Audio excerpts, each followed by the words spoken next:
What 24%?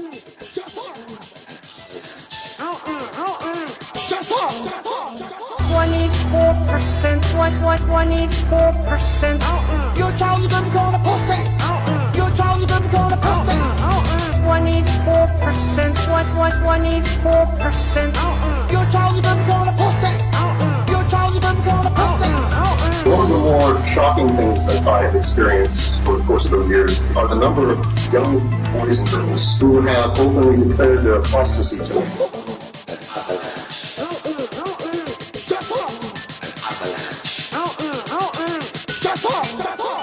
24%. What 24%?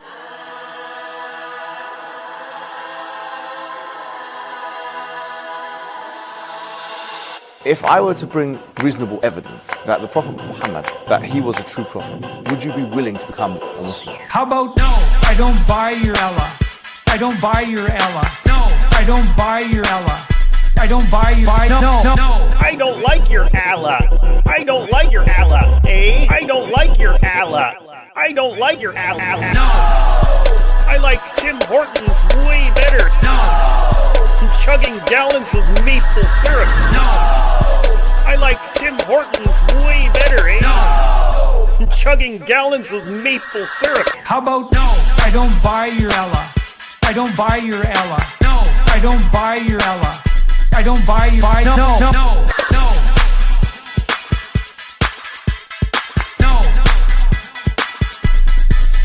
How about no? I don't buy your Allah.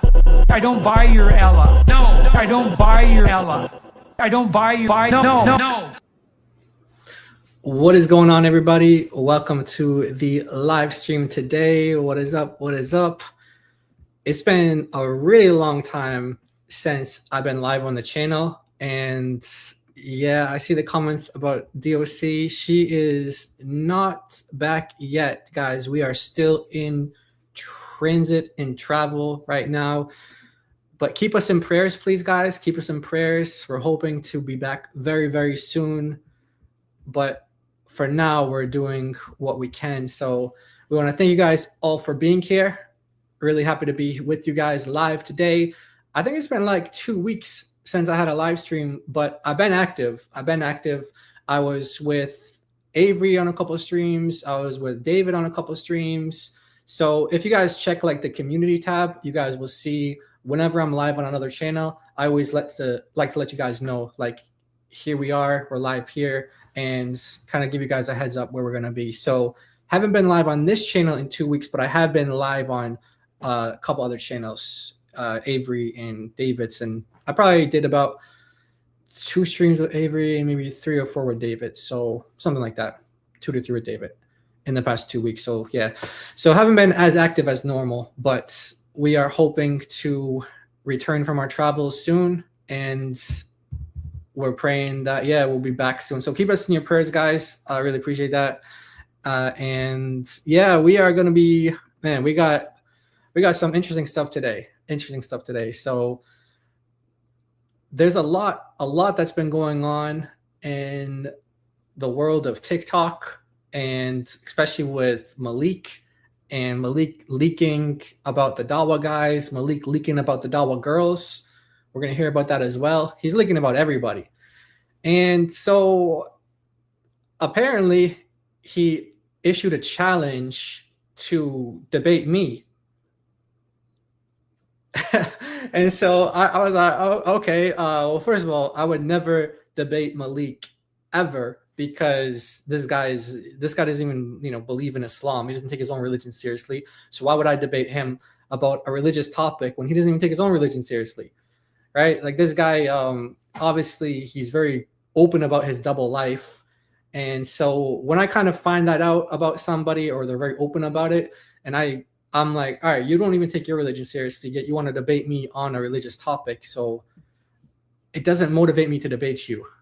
I mean, I'm going to preach the gospel, I'll evangelize, call you to repentance.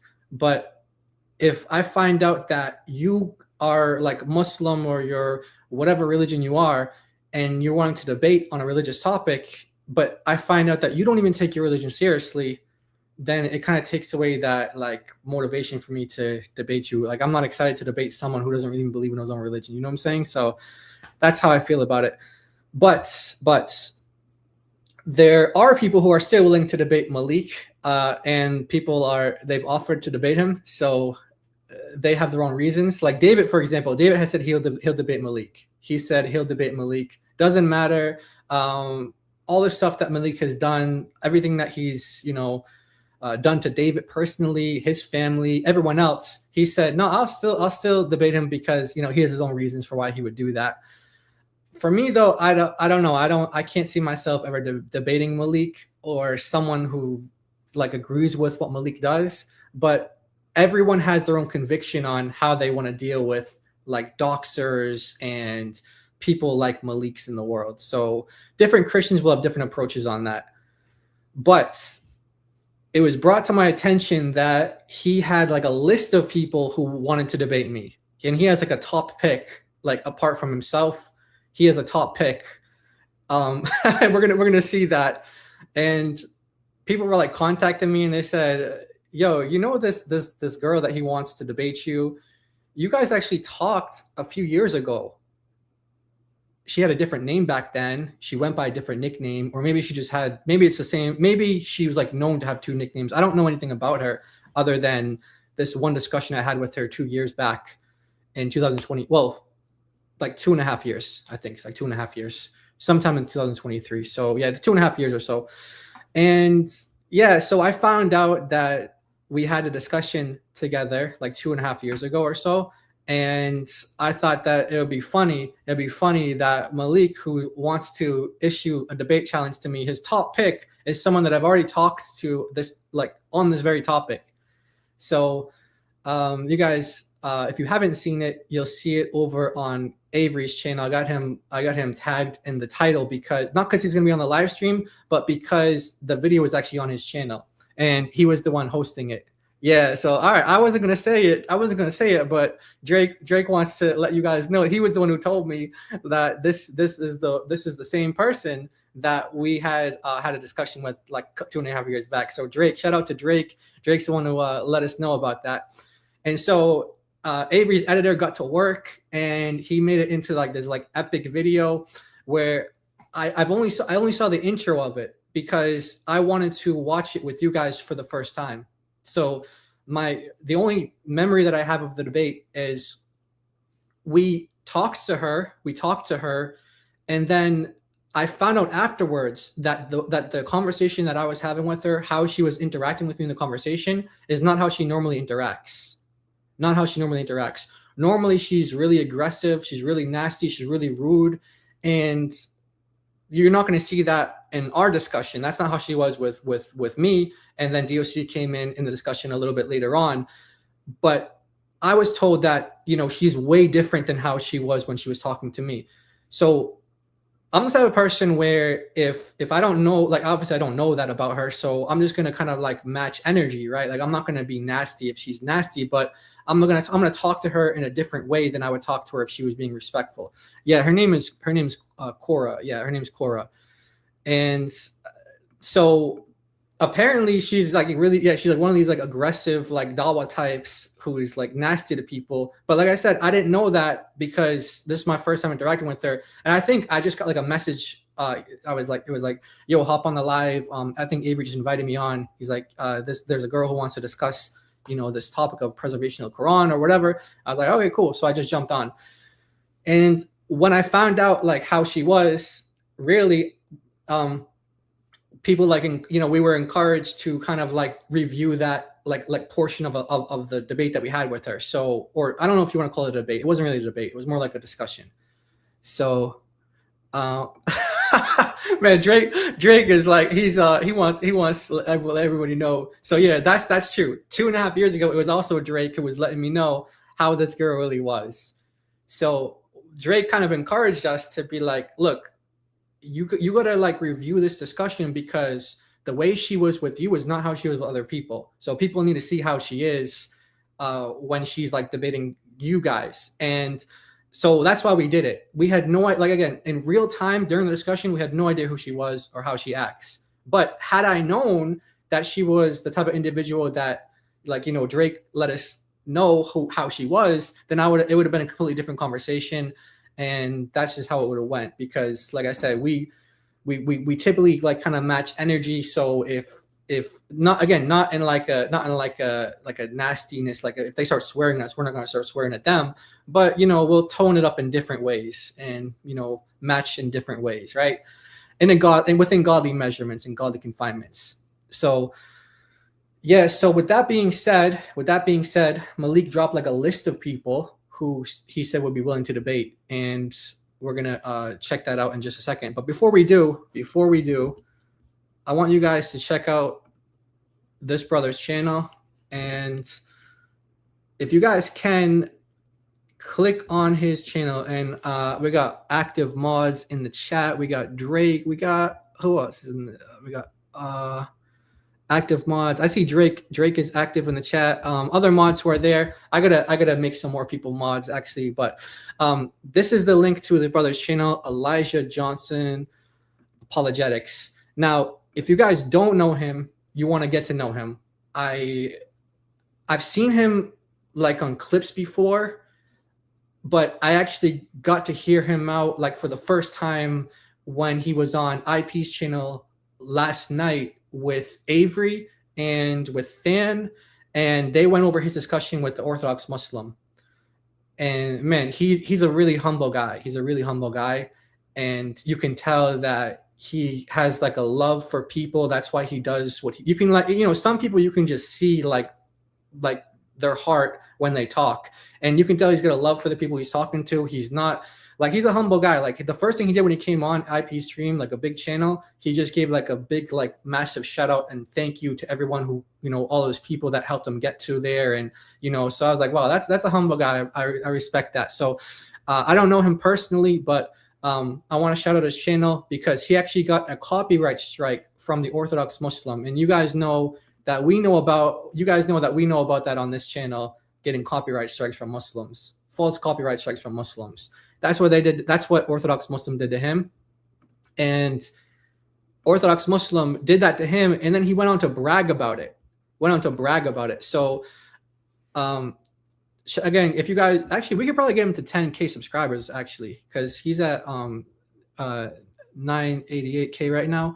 We got about 300 people here. We could get him to 10K subscribers, guys. If you guys are not subscribed, please do subscribe. Let's see. Yeah, we're almost there, guys. We're almost there. You guys think we can get him to 10K?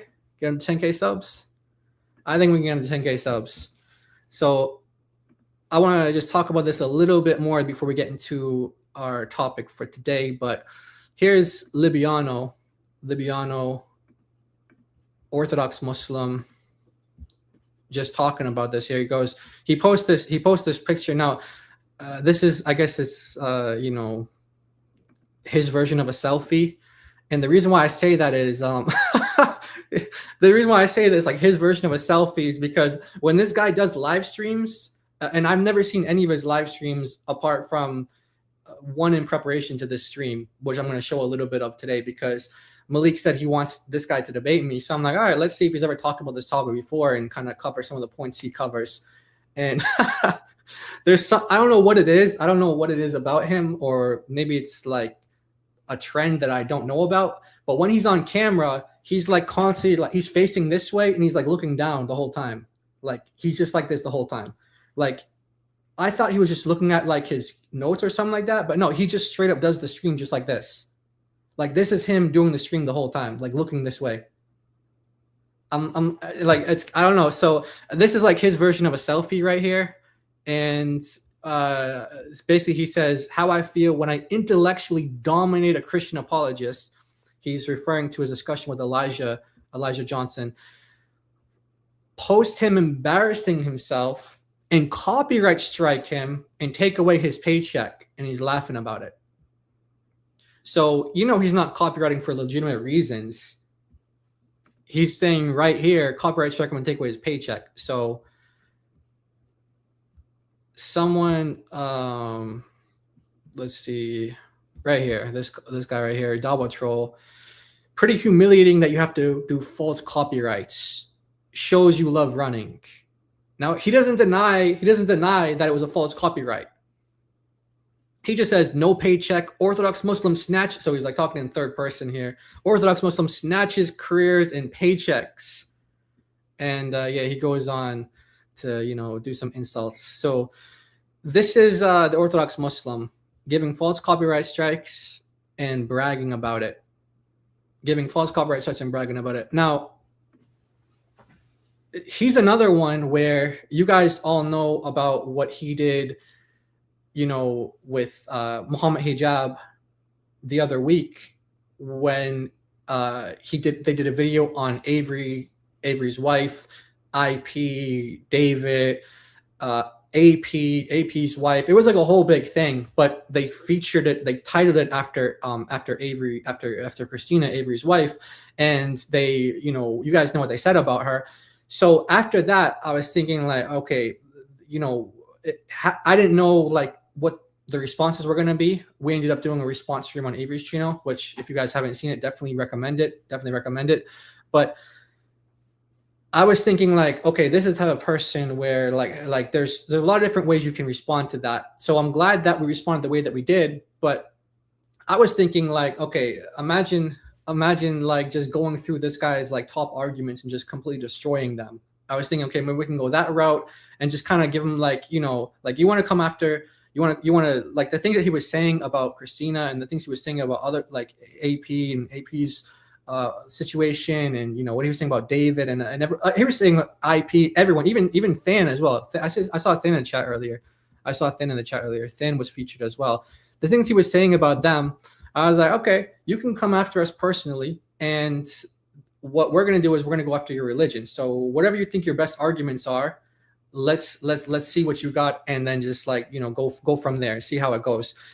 And then I was thinking like, because Malik challenged me to debate him, or challenged him to be a debate for me, I was thinking like, okay, let's see what he says about, you know, these topics, and see like how we respond, and then, you know, whatever happens from there, let's see what happens, right? Because on one hand, it's like, do you want to give these guys a platform? Do you guys want to like dignify them with that respect of having like a podium where it's like, you know, I'm on one side and he's on the other side, and give him like as if like he's not some disrespectful, disgusting, like, you know, how he is, what he said about Christina and others. Like, why I wouldn't want to dignify him in that way. But I'm slowly becoming convinced that there might be another way to interact with these types of people, and so we'll see what the future, you know, what God has for us in the future with that. So anyway, all that to say that this guy who Malik wants me to debate on this topic of the variant Qurans, we got some more to say about him a little bit later. But let's go back to Elijah real quick and see where you guys got him at in terms of subs. Let's see if we got him to 10K. So let's see. Oh, you guys are so close, guys. Let's get Elijah to 10K subs real quick. Again, Libyano, false copyright strike, and we want to give him some attention, let people know about this brother and his material. So, all right. So let me just I'm looking at your guys' comments as well. So we're gonna try to keep up with the comments as well, but let's go to the video. Let's go to the video real quick and go through the list of people that Malik wants me to debate. So here we go. Yo, Jai, I know at least 5 Muslims that will be down to debate you on the Kora. I would 5 Muslims. Okay, so he puts himself up there. Debate you. Kora will debate you. He'll debate me, and after him, Kora. Again, had no idea who these people were. Like Malik, I mean, I heard of the only one I heard of is Orthodox Muslim. I've heard of Libyano. Oh yeah, ain't central at the end. But these two, Archie would debate and her, had no idea who these people were. But they have reputations that precede. I'll say like in a way. How do I say this in like in a gentleman's way? I don't know how to say this, but they have reputations that precede them, if you know what I'm saying. Like we'll let the Muslims discuss that. I'm not going to discuss that because I mean that's Malik's style to go after people like that, but we'll see what the Muslim brothers say about them. And So he's saying that he wants to debate me. Kora, this other one. 5 Muslims that will be down to debate you on the Qur'an. I would debate you. Kora will debate you. Itachi would debate you. Libyano would debate you. Libyano. Debate you on the Qur'an. I would debate you. Kora will debate you. Itachi would debate you. Libyano would. Yeah. So they got Libyano like that. Okay. Libyano Debate you. Central. and then Sencho. All right. So the reason why I have everyone else in the thumbnail is because he's not serious about Central. Like this guy, Central is not going to debate me on this. Like this guy, this is like not a serious challenge, and Malik's not going to debate me on this either. Let me just show you guys something else real quick before we get into this. So I would debate you. Kora will debate you. So this lady Kora, again, guys, this is a perfect example of if Malik is your friend, he's going to destroy you. Malik, everything he touches gets destroyed. Everything he touches gets destroyed. Like this is it. Like the amount of destruction that Malik does to the Muslim world is crazy. That's why people were saying that he's an undercover, that he's an agent. They were calling him a spy. They were calling him a Mossad agent. Now, obviously, he's not well, I say obviously, but he does a lot of damage to the Muslim world. I mean, maybe he is. I don't know, but I don't know. So maybe he's a Mossad agent. I don't know. But like, look, everyone needs to understand who's friends with Malik is that this guy's going to just destroy you. Like, you were not on my radar or DOC's radar, Kora. We didn't know you. We had one discussion with you like 2.5 years ago. One discussion, and that was it. We don't like keep up with you. We didn't, like as far as we know, you didn't keep up with us. Like we didn't have any sort of. It was just one discussion. That was it, and completely forgot about it until Drake was like, "Yo, this girl that is Malik's top pick, that's the girl that you guys actually had a discussion with," and so that's why it's up on Avery's channel right now. And shout out to Avery's editors for putting that together. That thing was we're gonna check it out. But so let's see something else that Malik said. So Malik also said this as well. Check this out. Actually, I'm gonna tell y'all something that's in the works. Kora. He's gonna tell us something that's in the works. Okay. So Kora. Okay. What about her? Yeah. Is making one big video right now. Oh no, she's making a video, guys. What's the video about? What's the video about? Is Malik is snitching again? Guys, Malik is snitching again. He's letting the cat out of the bag because we would have never known this unless Malik said it. With over 100, I think she said there's 180 Kora. 180? 180? No way. Differences, right? And she's making a refutation against these guys to each one. What? She's making a reputation to us? Each one? I mean, I hope she doesn't think there's only 180 differences between the variant Qurans, but okay, that's interesting. We didn't know that, Malik. So tell us more. And then Doc, his wife. Yeah, my wife. What about my wife? Yeah. She's gonna challenge her to a big debate on it. Kora is gonna challenge my wife to a debate. I mean, that Kora, that's not gonna go well for you, but we hope it happens. We hope it happens. Right? So we have people who are working in the background coming up with the material right now. Oh, okay. Thank you for letting us know what's going on in the background, Malik, because you're so good at that. You're so good at letting everybody know what's going on in the background. The things that people don't want to be made public, you are great at making those things public. This guy he's the worst friend. And they're working on it as we speak. So these guys are not like, it's all good. Bring everything to the table. Okay, yeah, we'll bring everything he wants to bring everything to the table, right? That's what he wants to do, right? He wants to bring everything to the table. Okay, so we'll bring everything to the table. All right, so let's go through this. All right, so hold up. Oh, man. All right, so first let's go to Malik. I know at least 5 Muslims that will be down to debate you on the Qur'an. I would debate you. You want to debate me on the variant readings of the Quran? Malik wants to debate me on that. Okay, so Malik said he put himself, and then his top pick after himself is Kora. So let's see what Malik says. So if you guys remember like, I think it was like a week ago. No, like maybe like 2 weeks ago, 3 weeks ago. I don't know. 3 or 4 weeks ago, something like that. I don't know. We did like a meme on X where it got like over 1 million views in less than 24 hours. I think now it's like 2.5 million views. 2.5 million views. And then we did another meme that got like 300, 400K views. And what I realized was, well, I didn't realize this at the time, but what I realized was that this is taking off on like TikTok as well. So I don't know if it just happened at like the same time where we're just both talking about it, like people on TikTok, and then we were doing memes about it, or if we were doing the memes and then that kind of like sparked things off on TikTok. I'm not really sure, but whatever like the, you know, chronology of events is, like whatever happened first or whatever sprung or the other thing, Malik actually got caught really bad with this meme that I made. Remember, he wants to debate me. He wants to debate me on the different variant versions of the Quran, the different Qurans, right? And this is on a channel. I think, is this the right channel? Is this the channel? It's called Destroy. This is a different channel, isn't it? But there's a. Oh no, this is, yeah. It's called like Destroyer of Sunnis. And I want to see this discussion that he had with Malik on the topic that basically my meme was about.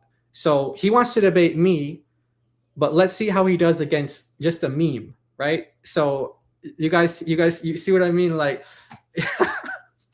okay, you want to debate me, and let's just say I'm not like a good debater, or I'm not good at like arguments or what. Okay, let's just put that to the side. Let's just put the information out there, and we'll get someone who can argue it well. Like if it's not me. Because I'm not going to talk about myself like that. But let's say if you can't even defeat a meme, then are you going to, like, how are you going to defeat like actual knowledge on the topic? Like you can't even defeat a meme. So watch this. Watch this. Actually, it maybe be helpful to see like what the meme was first, because that would probably, let me just do that first, actually. Just to bring people's memory, like what was it about? So let's go first to what the meme was. Well, there's two. You guys remember these? Let me see if you guys can see. That one's going to be covered. All right. So what we'll do is we will go like that. Does that work? Can you guys see that? Yeah, you can see that. Okay, cool. All right. So you guys remember these memes? Yeah. So Malik challenges me to a debate, and then he tries to debate my meme, and you're gonna see what my meme did to him. I'm not saying like, I'm not gonna talk about myself and say like, oh, what I would do to him. I'm just saying, just take the information that we have and give it to someone who's like a really, you know, someone who's able to put it together. Let's say it's not me. Let's say it's somebody else. If you can't defeat a meme, are you gonna? Come on, Malik. Come on, man. That's not gonna go good for you.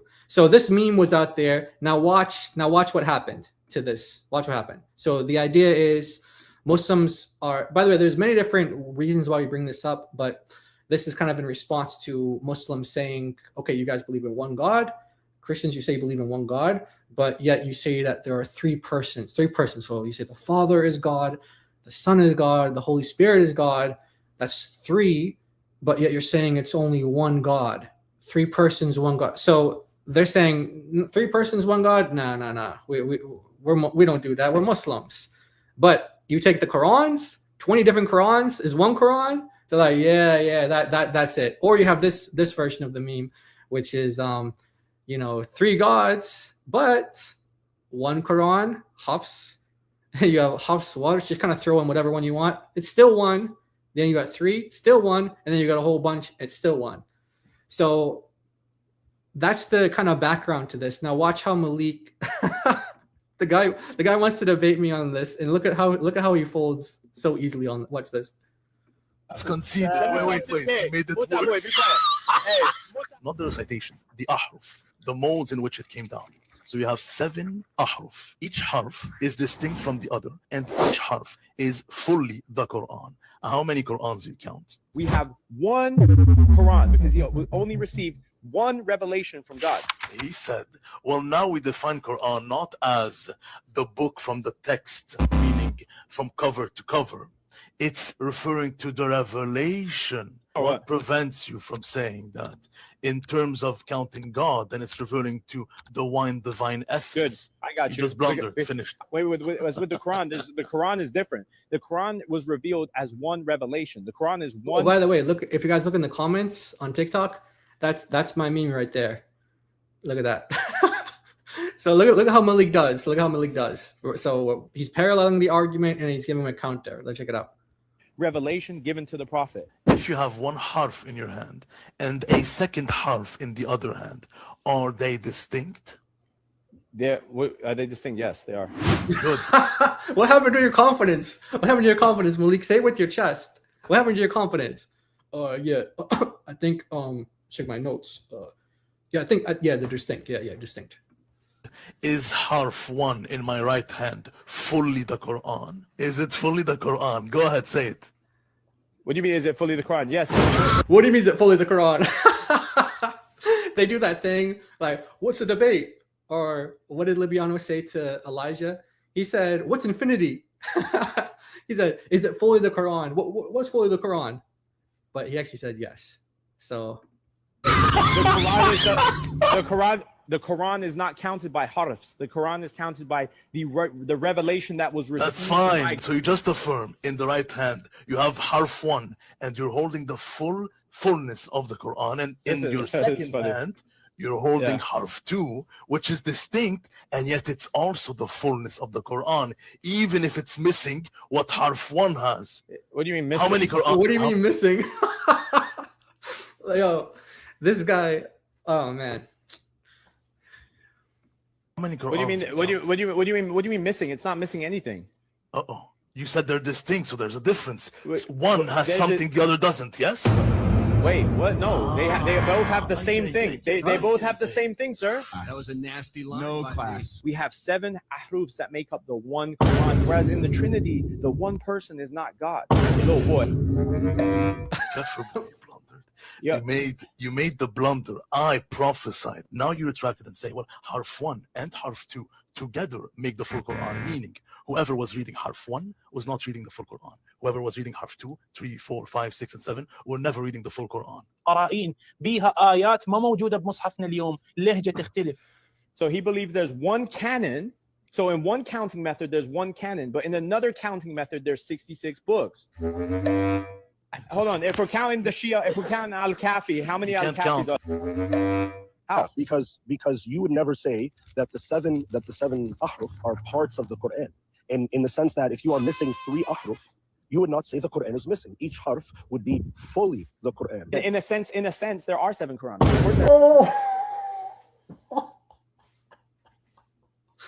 What? Whoa. What? In a sense,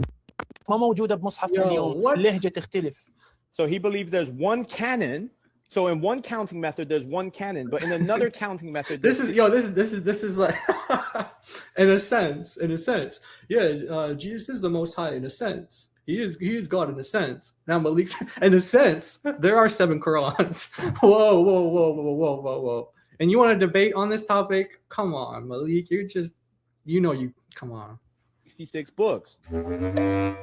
Hold on. If we're counting the Shia, if we're counting Al-Kafi, how many Al-Kafis are?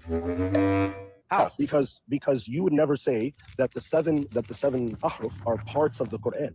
And in the sense that if you are missing 3 ahruf, you would not say the Quran is missing. Each harf would be fully the Quran. In a sense, there are 7 Qurans. Oh, yeah. In a sense, there are 7 Qurans, guys.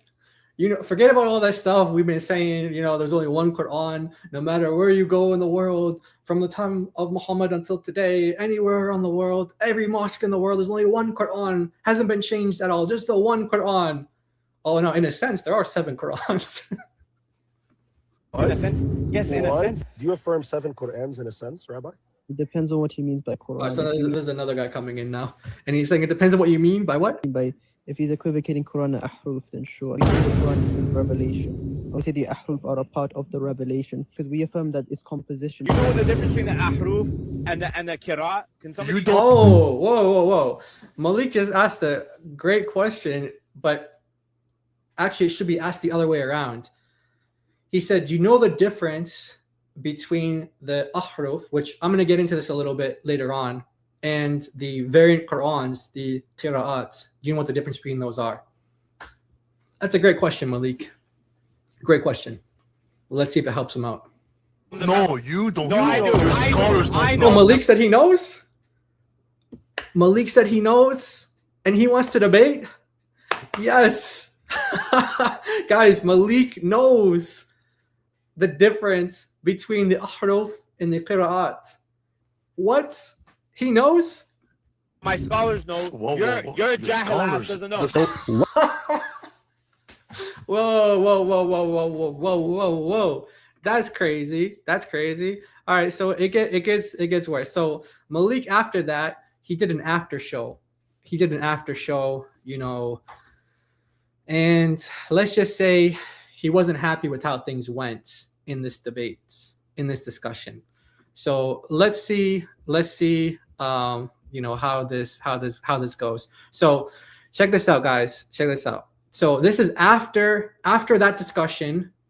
After that discussion, Malik starts talking about it. Now remember, he wants to debate me on this. And again, it's not like, oh, he wants to debate me. Like, oh, me? Who's? No, he wants to debate just on the ahruf qira'at. Like, even if it's not me, he wants to debate on this topic. Okay. Look at this. Just a meme. Look what a meme did, guys. Look at what a meme did to his faith. Watch this. So like on the radar, they want to do that. If they don't get that, do the same thing, dude. What's this? This is not the right part. Oh, this the timestamp got mixed up. Let's see, where was it? Okay, let me just go back real quick in there. Let's see. Sorry, guys. I thought I had this thing at the right timestamp. Let's see. Maybe it's right over here. Let's see. Some people might define ahruf. Would you be able to do this? Yeah, I just. Yeah, he got baked so bad. Oh wait a minute. He said, I remember Malik. He said, he said, here's a good question or something like that. He's like talking about his own question. Good question. Yeah, see, that's what Malik said. So watch I have a good question. Listen to Malik's good question, guys. Check this out. Malik said he's got a good question. So remember, this is after the debate, and he's got like his whole team. They're all doing like a big cope session for like an hour and a half, trying to, you know, recover from a meme. These guys are doing a cope session recovering from a meme. So look at Malik's question. Remember, Malik wants to debate on the topic, and look what he says. A lot of people want to know. You got a good question that a lot of people want to know. So hey, they move. I have a good question that a lot of people want to know. So like, just using an example, like, because I feel like I don't understand this either. Like when you wait, did he just say I don't understand this? Wait. Malik said he doesn't understand this, but I thought you want to debate it. Huh? So like, just using an example, like, because I feel like I don't understand this either. Like when it's revealed in 7 ahrufs, like, well, give an example of that. Like just using a verse in the Quran, like how, like give 2 different ahrufs, not qira'at, of how. Wait, I thought you said you knew the difference between ahruf and qira'at. Oh, so you're saying you're lying? You were lying to that guy that you know the difference? Was revealed. No, but like 2 different modes. I could show you if you want. If you give me a big screen, I could pull it up. No, I don't know who he's talking to, but these guys are just as clueless as him. Like I wish these guys would debate these topics for real, but they would never debate. But look at this though, and then listen to Malik's response after this guy gives an explanation. Which, by the way, any time a Muslim tries to explain what the ahruf are to you, well, I'm actually, you know, I'll save that for a bit later because I'm gonna go on. I'm gonna show you guys some stuff, and then we're gonna go to the debate, or I don't want to call it a debate, the discussion that I had with Kora about 2.5 years ago. We're gonna show that whole thing. But before we get there, I just wanted to kind of go through Malik's list of people who he wants me to debate on the topic, and we're gonna kind of go one by one.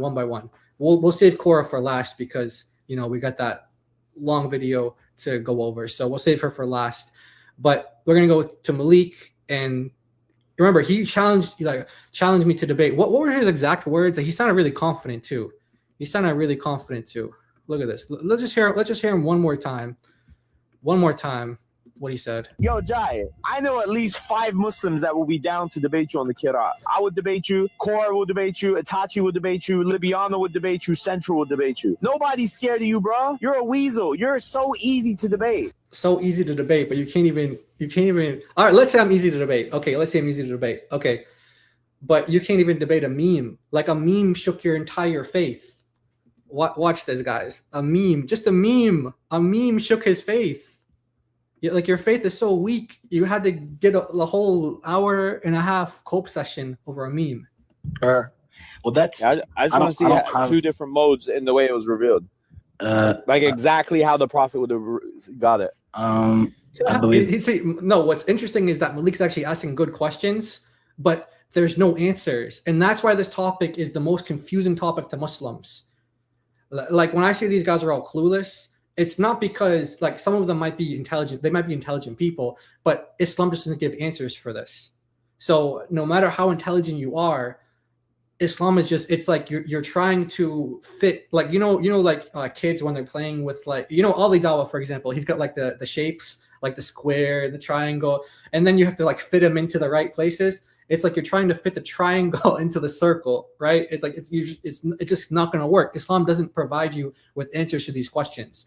So he asked a good question. He said, give me a mode how the prophet would have recited it, how the false prophet Muhammad would have recited it.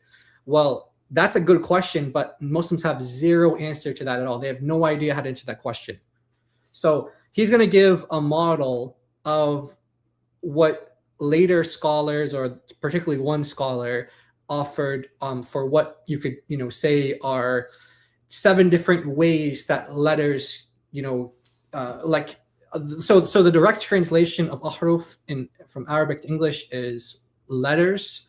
And so what the scholar did was he took like the actual hyperliteral translation of letters. Well, he's not doing a translation, he's working in Arabic, but he took the literal understanding of it as letters, and he just said these are 7 different ways letters can be different in the Arabic language. And he goes through like 7 different ways. Now, of course, it's all ad hoc. It's ad hoc, and it's rejected by later scholars, and he himself wasn't even sure about it. He said after 35 years, actually, wait a minute. I think I'm going to have Yasser Qadi talking about this. One second. I'll just have Yasser Qadi explain it real quick. So this is what he's about to show, and let's just have Yasser Qadi. Again, Muslims, you guys can reject Yasser Qadi. You can reject him. You can throw him out. That's fine. But you can't refute his knowledge on these topics. You can say like he's not an Orthodox Muslim, or you don't accept him as a Muslim. But any Muslim watching this right now, no Muslim watching this right now can claim that they're more knowledgeable than Yasser Qadi. No Muslim watching this right now can say they're more knowledgeable than him.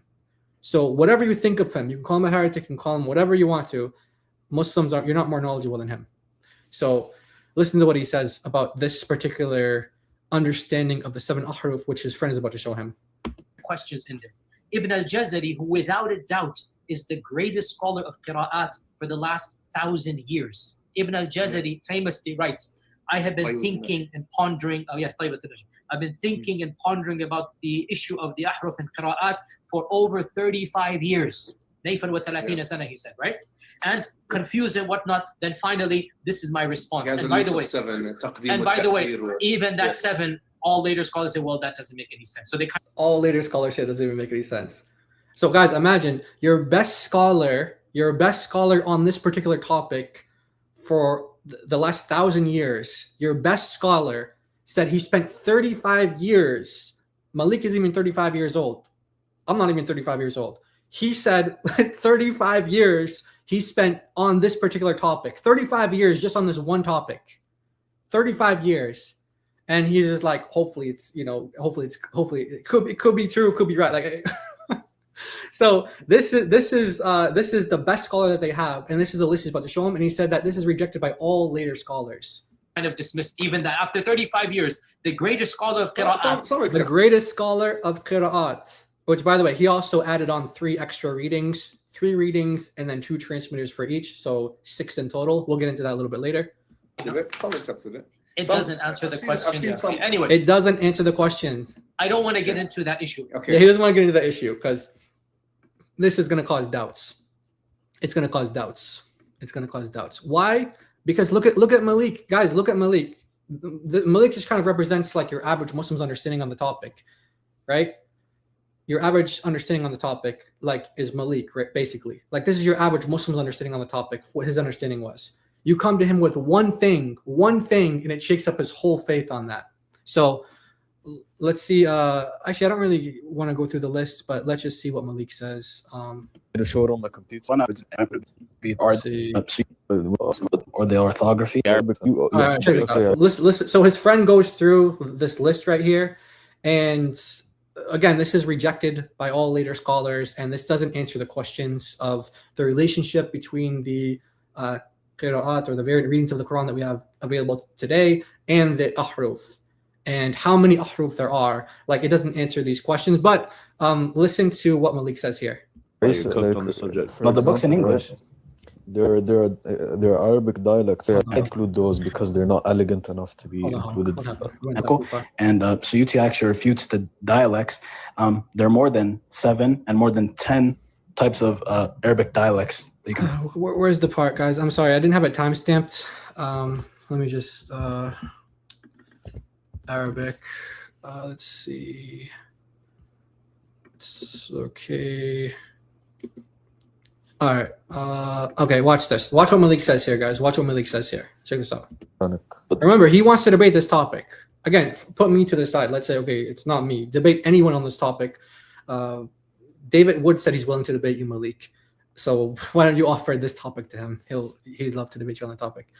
But the first one you can't say it's dialectical because it doesn't change the meaning nor the outline or the orthography. And it's just like, yes. Man, you really gotta speak Arabic to know about this stuff, man. You hear Malik? You guys hear Malik? You hear Malik? You don't speak Arabic. Okay, cooked on the subject. He said, well, let's go back. Let's go back. What do you say? Yes. Man, you really gotta speak Arabic to know about this stuff, man. You really gotta speak Arabic to know about this stuff, man. If you don't speak Arabic, I feel like you're cooked on this. If you don't speak Arabic, I feel. He said, I could. It's like inaudible, but he said you're cooked on this topic. You're cooked. You're cooked on this topic. But Malik, who doesn't speak Arabic, wants to debate the topic. Malik, who doesn't speak Arabic, wants to debate the topic. Now, obviously, guys, the debate challenge was issued before he got, destroyed by a meme. So once he learned about the fact that he has no idea on this topic, how confusing it is, I don't know. I think he's going to retract his offer to debate. I don't know. What do you guys think? What do you guys think? I don't know. What do you guys think? Should we hear it one more time? One more time for the people in the back. Let's go one more time. Because they're not elegant enough to be included in the Quranic. But the first one you can't say it's dialectical because it doesn't change the meaning nor the outline. All right, let's go. Or the. Oh wait, why is it going into Arabic? Hold on. Let's audio track. Oh, well, you can change the audio track to all these different languages. That's crazy. Wow, that's really cool. All right, so let's turn the subtitles to English just so we can read along here. Orthography, and it's just like, yes. Man, you really gotta speak Arabic to know about this stuff, man. If you don't speak Arabic, I feel like you're cooked on the subject. But the book's in English. Yo, you're cooked on the subject if you don't speak Arabic. Yo, that's crazy. That's crazy. All right, guys. So we're just getting started. This is Malik, right? And now we're gonna go to his top pick a little bit later on. The next one we're gonna go to is Libyano. And we'll go from there. So let's go to some super chats real quick, though. Which commandments are Muslims taught? Actually, hold on. Before we go to the super chats, let's see how Elijah's doing. You guys got him to 10K. Oh, you guys are amazing. You guys got Elijah to 10K. Yo, shout out to the chat. Shout out to the chat. That's amazing. You guys got Elijah to 10K subscribers. That's amazing. All right. So happy. God bless this brother. And I hope that he gets his video back. It's a false copyright strike, but I know YouTube can really go either way in terms of how they work because you're mostly dealing with bots, really. So which commandments are Muslims taught to break? I mean, we can do like a whole stream on that, but I see you're laughing. So it's like, yeah. We got Joseph, member for 5 months. Thank you so much for that. And then he gifted 5 members. Thank you so much. We got our brother Chris Claus, member for 7 months. That's our longest standing member right there, or the 7 months. And Chris was definitely one of the first ones. Once we got members, he signed up. So Shout out to brother Chris. By the way, he's going to be live with Avery in about what is that? About an hour and 40 minutes from now. 1 hour and 40 minutes from now, Chris Kloss is going to be live with Avery, and it's a stream for all Christians to join in. So it's a stream. If you guys want to call in and you guys have questions for Avery or questions for Chris, you guys can join in, and he's going to take Christian callers, because you know how it is on Avery streams. He's dealing with Muslims, or lately he's been dealing with Jehovah's Witnesses, sometimes Hebrew Israelites. And I know Christians want to get in there. They want to talk to him. They want to like maybe give an argument, or they just want to say what's up, or, you know, give the respects and things like that. You can do that today on Chris's channel. Actually, the stream is going to just be automatically redirected. So if you guys are watching it from now and you go to the end, you'll be automatically redirected to his stream. But if you guys want to go to his channel, and you'll see it's scheduled for tonight at 9 p.m. Eastern time, and you guys can set a reminder for that. So shout out to Chris and look out for that, guys. 20 members. Whoa, thank you so much for gifting 20 members. Welcome everybody to the crew, 24% crew. I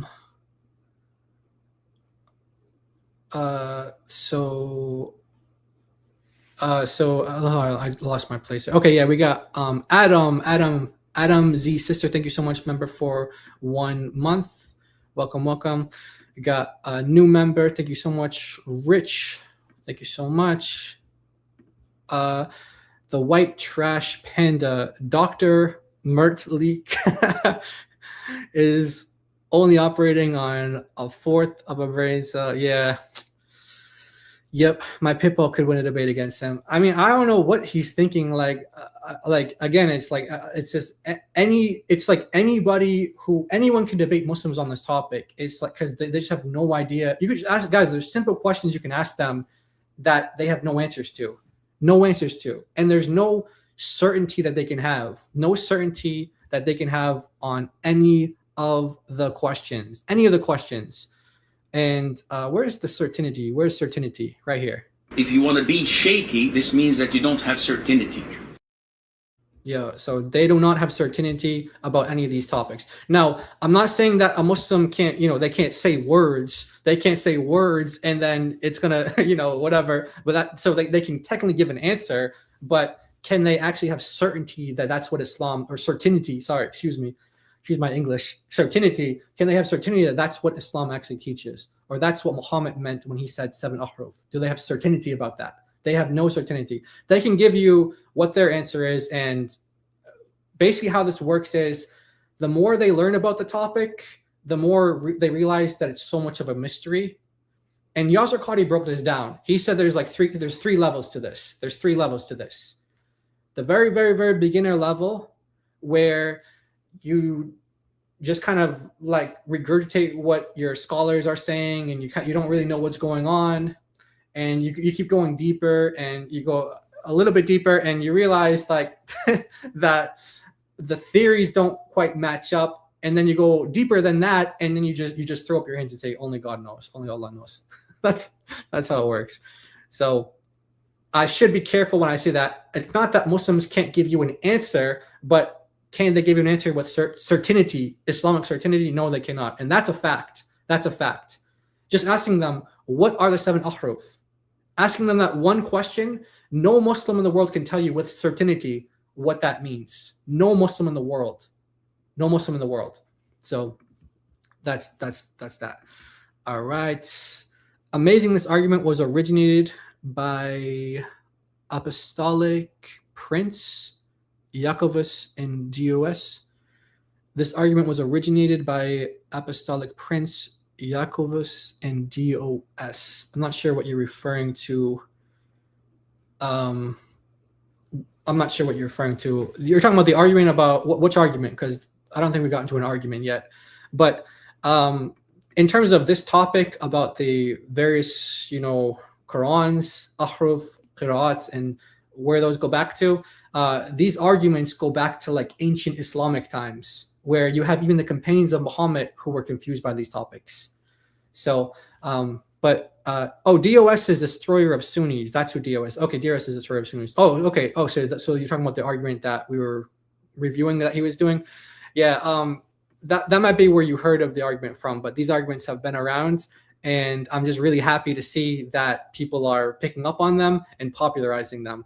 And there's a lot of different variation that you guys can throw onto these depending on like what you want to press, because you have like a situation where you can use this as a counter argument if they want to bring up like the logical problem of the Trinity, you can use it as a counter argument to that and parallel that argument with the ahruf qira'ats, one Quran. You can do that, but you can go in so many different directions, because what you're going to see is that once you start talking about these topics with Muslims, you're going to see that they have no way of understanding or explaining what even simple definitions are in terms of relationship, defining this word, or what does it mean. And you're going to see that they're going to get a lot of confusion and a lot of doubt just on simple questions. So it's going to go from like a counter argument to something that actually shakes their faith, is what I'm trying to say. Like, so they're not just going to drop an argument against the Trinity. They're not going to have doubts in their faith. So yeah, but yeah, definitely the destroyer of Sunnis is Shia, but can defend the Trinity, and I think being close to being Christian. I've seen his stuff, and he's got the argument down. It's hilarious how he runs it. Good dude. Caliph is a Coptic Christian brother. Okay. Okay. See, I'm not really like up on the TikTok people. Like, so I'll get like videos sent to me, or sometimes when I'm on there, I see like on the For You page, I'll see people, but I don't like know names and stuff like that. But the Destroyer of Sunnis is one that people are like, yo, check out his video, check this out.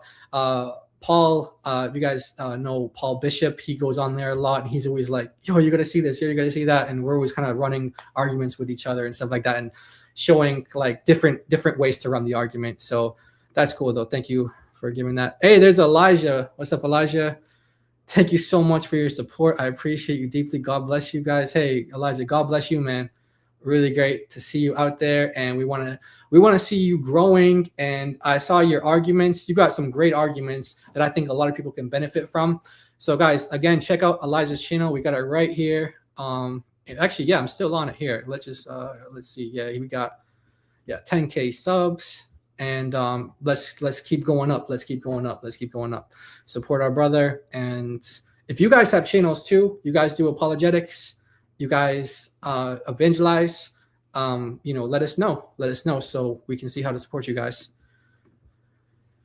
No certainty about the Triune Council of Nicaea. Yeah, man, that's all we need is Junior. All right, and we got a new member. Thank you so much for that. All right, guys, let's go into. Are we at Libyano now? Yeah, I think we're at Libyano now. Okay, so let's go to Libyano. Now, this is what I was talking about before, guys. This guy, when he's doing live, apparently when he does live streams, again, this is the only live stream I've seen of him. But this is, I guess, this is how he looks at his camera. Like, this is what he does. Like, I don't know. I don't want to like make fun of a trend, and I could be just like showing my ignorance of a trend. Like, there could be people that do that, but I just haven't seen it. But this is how this guy looks when he does live streams. Watch this. I remember Malik said that he wants him to debate me on the variant Qurans, so that's why we're showing this. Let's see if we can get rid of that. All right, let's go. Had a central transmission, a central control. Let's say Paul, for example. Let's just throw Paul out there. Let's say Paul had central control. Shout out to our brother Avery, by the way. Shout out to our brother Avery. Of Matthew, Mark, Luke, and John, the prophets and the apostles. And he's like, you know what, guys, we're going to rewrite it. Everybody else, burn the manuscripts that you have. The Muslims will be all over it. They'll be like, man, see, your Bible's corrupt. Don't you see it? You have this in your history. But it's cool when they do it.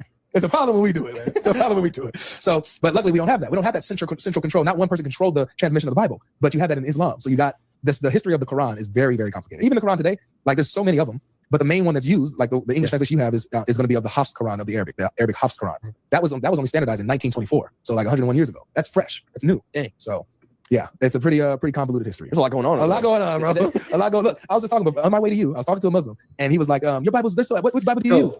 Basically, guys, what I'm doing here is I'm just like either I was being sent clips or I found clips when these individuals were talking about this topic. So this is one of the rare ones where Libyano actually talks about the topic, but he's reviewing Avery's discussion on it. So I am aware that he did do a recent debate at Speaker's Corner with a brother named Timothy, and we do plan to have a review of that as well, God willing. Look out for that this weekend, God willing. But yeah, so I wanted to kind of save that because I think that deserves its own stream in and of itself. Timothy versus Libyano on the preservation of the Quran. But this is one of the other videos that I can't remember if I found it or someone sent it or whatever, but check it out. I was like, man, I got a lot of different Bibles. I got 6 different Qurans at the house. He's like, no, you lie. You lie. There's only one Quran. I'm like, bro, I'm telling you, I got 6 Qurans on my desk. I would show you if I was at home. He's like, no, all my life, I've only known of one Quran. There's only one Arabic Quran. I'm like, okay, I'll tell you what. Follow me. I'm going to go live tomorrow just for you. And I'm going to lay out all my Arabic Quran. Not English. These aren't English translations. I'm going to lay out all my Arabic Qurans and I'll show you the differences. Where did you get those copies? Some good people, man. You know, I can't give you all my secrets. You know.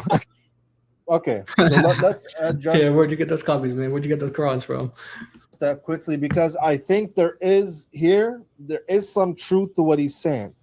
Wait, so Malik wants me to debate him, but he's saying there's truth to what Avery is saying. Okay, so this is interesting. And by the way, I don't know, guys, what's up with my, like, do I just not have knowledge on this? But this guy, like, just looks down the whole time. Like, he's not looking at his camera. He's just looking down. So I thought he's, like, got, like, a script or he's got some notes or something or whatever, and he's, like, looking down while Avery's playing, and he's going to put his head back up. But now he's just talking and he's still doing this. Okay. I'm sorry, I'm just like distracted by it. I like I know it doesn't matter. It doesn't actually matter. Like he could be off camera, but it's just weird. I don't know. I don't get it. Muslims have this notion that there's absolutely no variant to readings in the Quran. Yeah, so let me play that back because he's actually going to say something interesting here. A lot of Muslims have this notion that there's absolutely no variant to readings in the Quran. That you have one Arabic skeleton, no different words, nothing like that. Where do you think Muslims got that from, by the way? Where did Muslims get that from, that there's only one Quran with no variant readings? Where do you think they got that from? Where do you think they got that from? They got it from their scholars. Look at what their scholars say. Look what Yasser Qadhi, for example, said. There has never been 2 copies of the Quran that are different even in one letter or one word. If you were to compare... So look what he says there. 2 copies of the Quran that are different even in one letter or one word. So that's what the masses of Muslims are taught by scholars and people like him. But then he contradicts himself when he's talking to a Muslim audience. If you were to compare 2 printed Qurans, you're going to see differences between them. But world-renowned Quran scholar Sneeko says you're wrong, Sheikh. It seems like Yasser Qadhi's lying. It seems like Yasser Qadhi is lying. I didn't know this is what Farid's. I forgot that his setup used to look like this. He's got a different like setup now with his library. That's just the reality. From my perspective, I know I get distracted by things like where people are looking, what their backgrounds look like. But on the topic, this is what happens, guys. Muslims lie about these topics. When they're talking to a big audience of non-Muslims, they say there's only one Quran. There's only one Quran with no variants at all. Same Arabic Quran from today to Muhammad's time, no variants at all. But when they're talking amongst themselves or in circles where they're teaching Muslims on Quranic sciences, they will tell you there are actually differences. And then the confusion starts from there. So Farid here is acknowledging that Yasser Qadhi is lying. Between them. But world-renowned Quran scholar Sneeko says you're wrong, Sheikh. It seems like Yasser Qadhi's lying.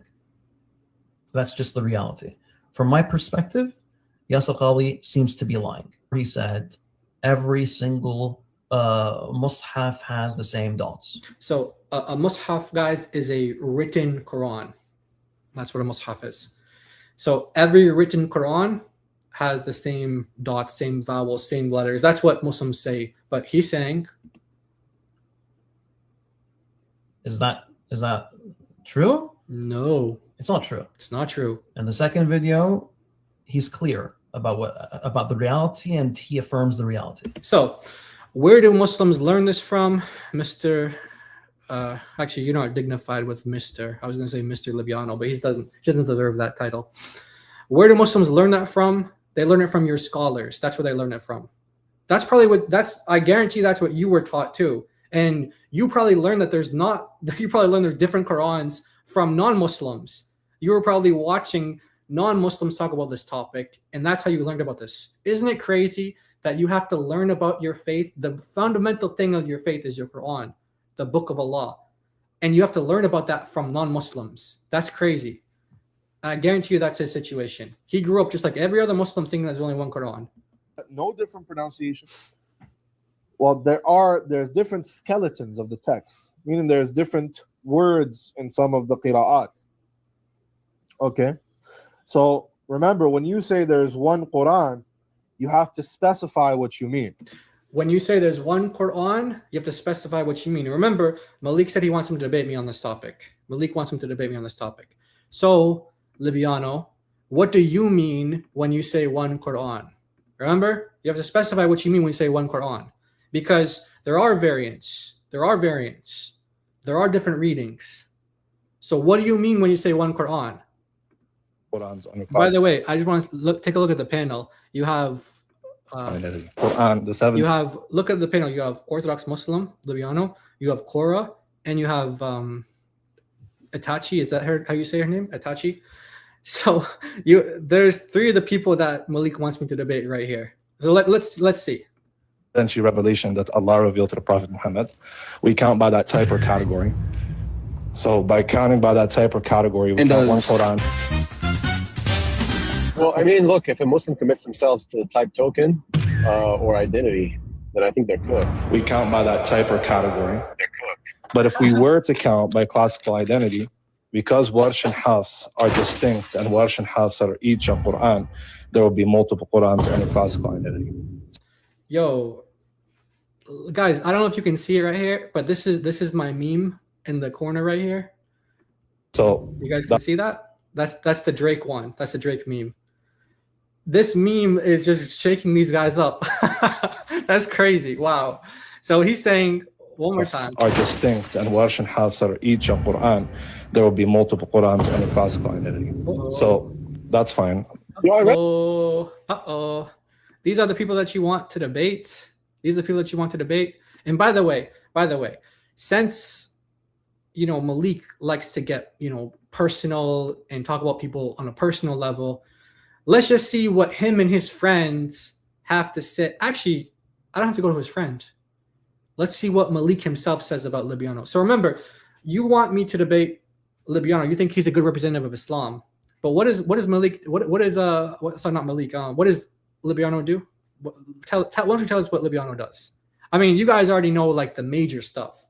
Like he's just like the Warner, worse than the Warner, maybe. Biggest disappointment of the year, according to Malik. But let's see what he says here. His wife that you took. Whoa. Well, what about the recording of Libyano's wife that you took? About him hitting his wife. Whoa. Libyano beats his guys.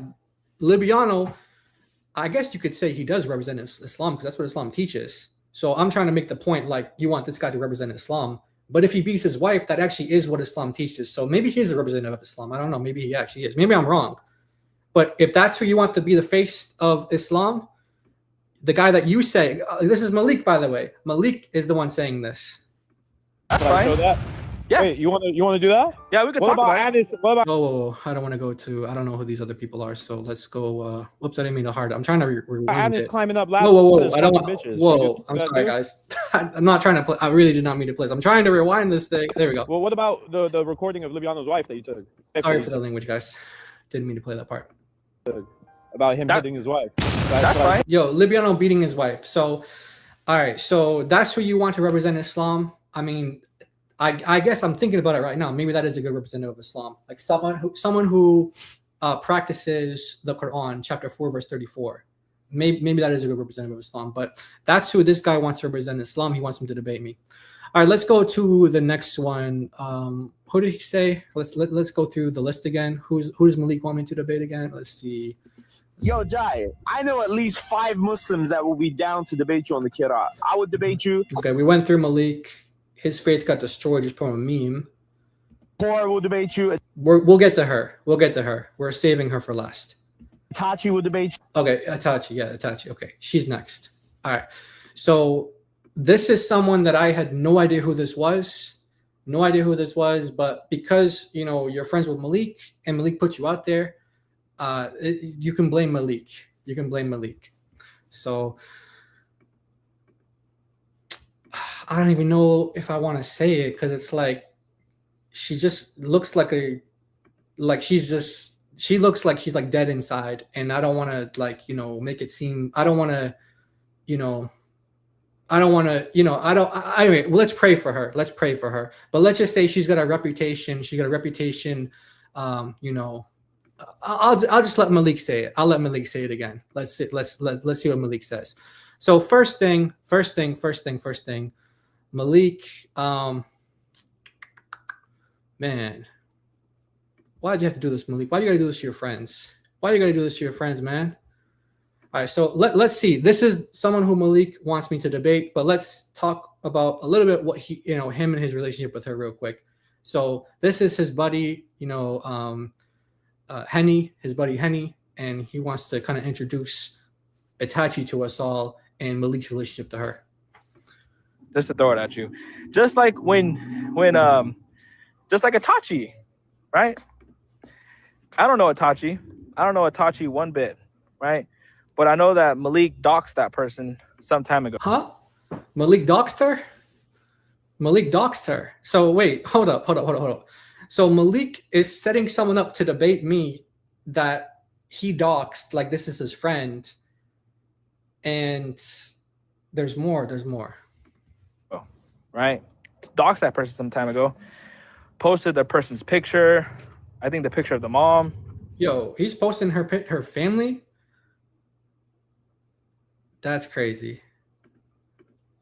Actually, you know what? I don't even want to go deeper into that because honestly, I don't feel, like I said, I don't know her at all, and so I don't feel like too comfortable talking about that kind of stuff. But I'll just let her Muslim brothers just talk about what they say about her. Uncomfortable, man. Malik put me in an uncomfortable position. Man. And this is who he wants to debate me. So let's see her reputation from the Muslims, because there's not Christians talking about her. These are Muslims talking about her. Get that? Yeah. So Anyway, this is apparently Itachi, Malik, and then someone else is gonna come. I didn't lie. I literally showed you those. Volume 7 that I pulled up the page you said. So you're just saying that it's a different publication. I told you go get it from the other publication. Regardless, why are we even, why are we talking to somebody like this? Somebody who says filthy, disgusting things. No, because I'm just saying he said that the prophet slept with a child. Like, I got an issue with that. Got an issue with that? Wow. Well, you gotta learn Islam because that's exactly what he did. But now you can see they're friends again after he doxed her. So he doxes her or her family or whatever, her house or whatever, and her business or whatever it is. And now they're friends again. So like now it just kind of shows me like what kind of person she is. Like if someone does that to you and then you're friends with them again, like it tells me about you more than it tells you about Malik. But let's see. It gets worse, guys. And yeah, it gets worse. Who talks in the way that he does? I mean, he brought the scan. I mean, I brought the scan too. Did I not bring the scan? But he saying it's a different page. If I could get this one. Because, bro, Darul Fikr, the publishing company, Why would they say two different things? But why? Wait, so you're saying it says the same thing in both books? They don't say it. It's because they page the numbers are paged differently. Maybe they'll have a bigger muqaddimah in the beginning of the book. Here you go. I can go publication. He doesn't want to do that. Okay. Yo, fat boy in the chat, get it from other publication. Come back. Here, you got the other publication? I literally just did. Why is she lying? She's running. She's scared. She's really scared. Look, how is she scared? Oh, she's shivering. Why is she shivering? Itachi, what is this? Which publication? Hold on, Itachi, what is this? Which publication? She's scared. She's running. You can't really hear it too well right here, but she's calling him filthy, and that she has some recordings of him where he's apparently being really disgusting. She's got some recordings of him where he's really disgusting. Hide the religion from you guys. You guys don't want to listen, guys. Do you want me to play for people the things that right you here? Saying, do you want me to play for people the things that you've said? Yo, Ibby, do you know what you said about Itachi? Tell your girl to respond to this. And now Malik is saying, he wants people to know what he said about her. And again, this is from a Muslim. I'm not saying that this is what she is or how she is. I wouldn't describe her like this. I don't know her like that. But this is what a Muslim says. I know, but wait. Just drop them, bro. Yo, you know what you said the other day, Ibi?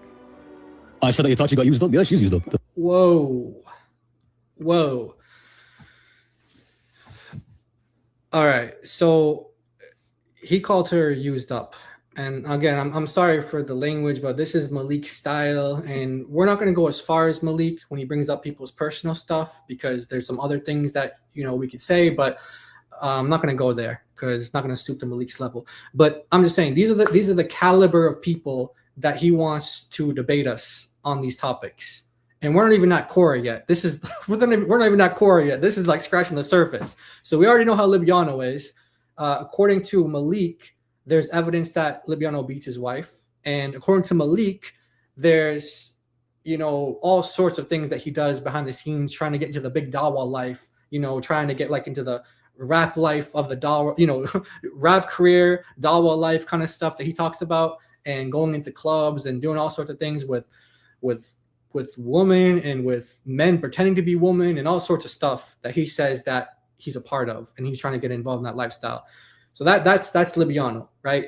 And now we got Itachi, who apparently has been doxxed by Malik before. So you'd want to feel some sort of sympathy for her, right? Like you want to feel bad for her because she's been doxxed by this guy.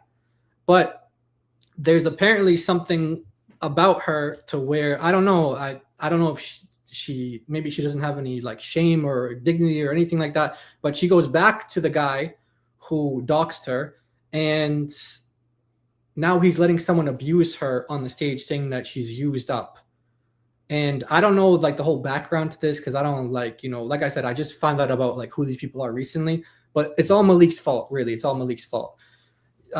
Apparently she's like some Dawa guy's wife that divorced her or something like that, and she's like a divorcee or whatever, and Muslims are calling her used up or something. Now I just want to show you guys the Muslim mindset as to how they view women like that, and I'll let Daniel Hakikachu explain how women like that are viewed.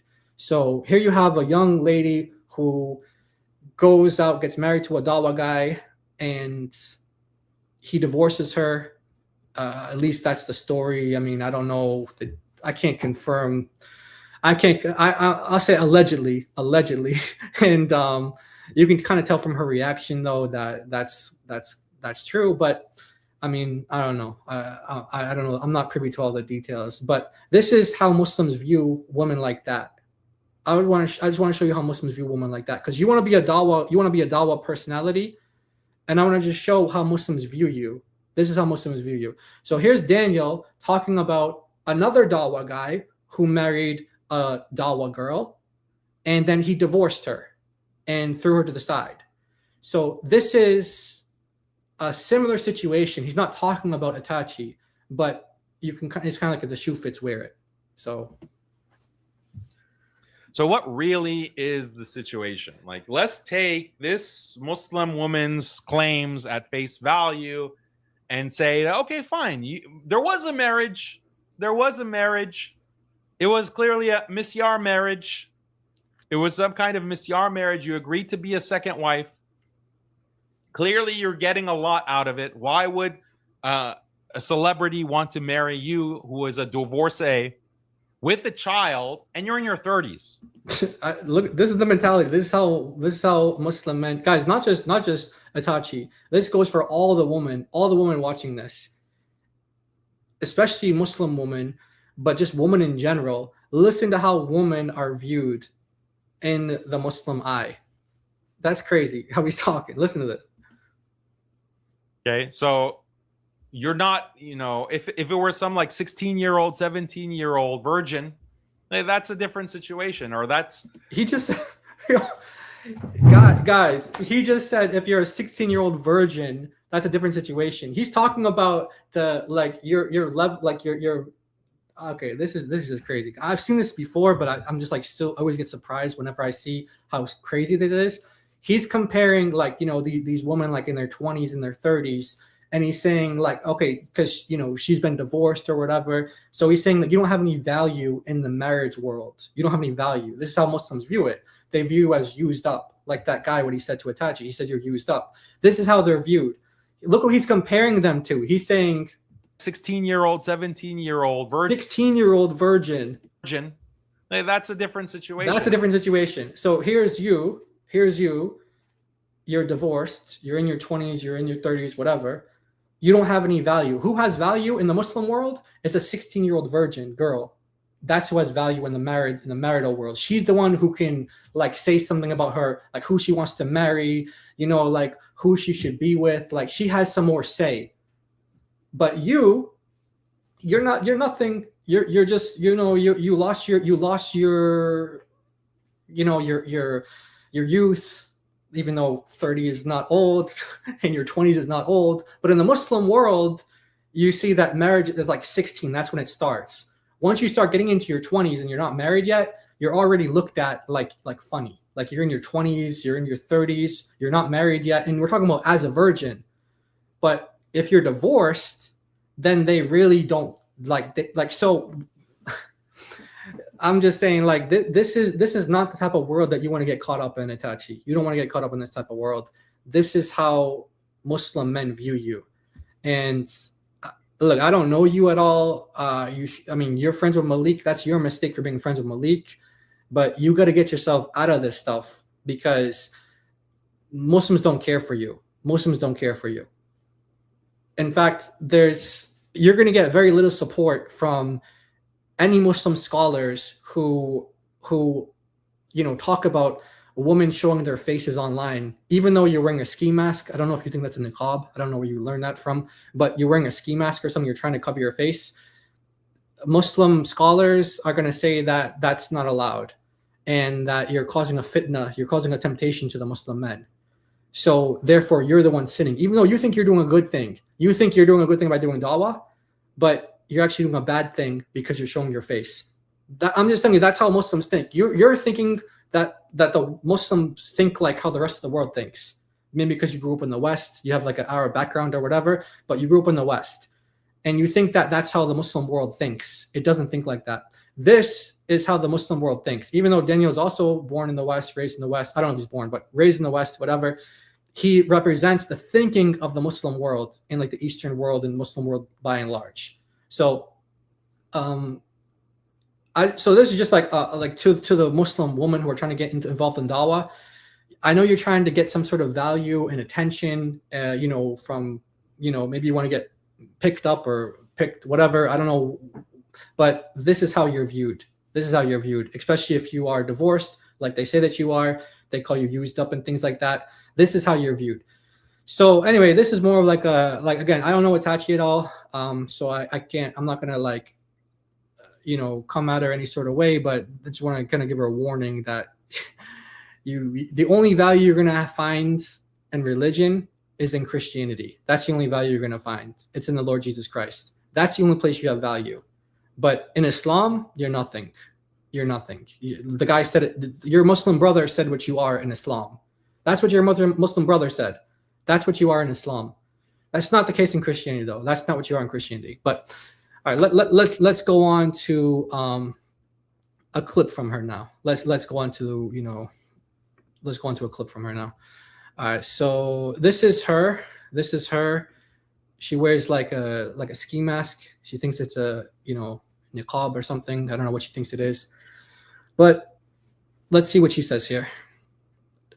So the problem is that dog logic actually likes to lie about Islam. See, I was feeling bad for you, and now you're saying God logic as dog logic. Like this is, oh man. I mean, do like what? How do I? What do we guys? What do we do? What do we do? Like, you want to feel bad for her because you can even like see in her eyes that it's like it's empty on the inside. Like she's got no joy. Nothing. I mean, because you can't have joy in Islam, so I can see that. But you can also see that she's, you can see like the scars or abuse or whatever. I don't know. There's like an emptiness inside of her, so you almost want to feel bad. But then she's using that little bit of like, sympathy or something you have for her, and then she's going on and like, insulting Avery, or she's blaspheming the Lord Jesus or whatever she's doing. And it's like, how do you just gotta pray for her, because I mean, these people are like, the second you start feeling bad, then all of a sudden they do something to like show you how they are, and it's like, it's hard. You make it hard, but we still pray for you. Okay, because he knows very clearly that within our paradigm, without us actually recording these things, Hold on. it doesn't say وَمَا خَلَقَ الذَّكَرَ وَالْأُنثَى. Okay, so the problem is that dog logic actually likes to lie about Islam. So she's saying that Avery, God logic, likes to lie about Islam. Let's see what she does in just a few seconds. Because he knows very clearly that within our paradigm, without us actually recording these things, first of all, he wouldn't even be able to have access to this information.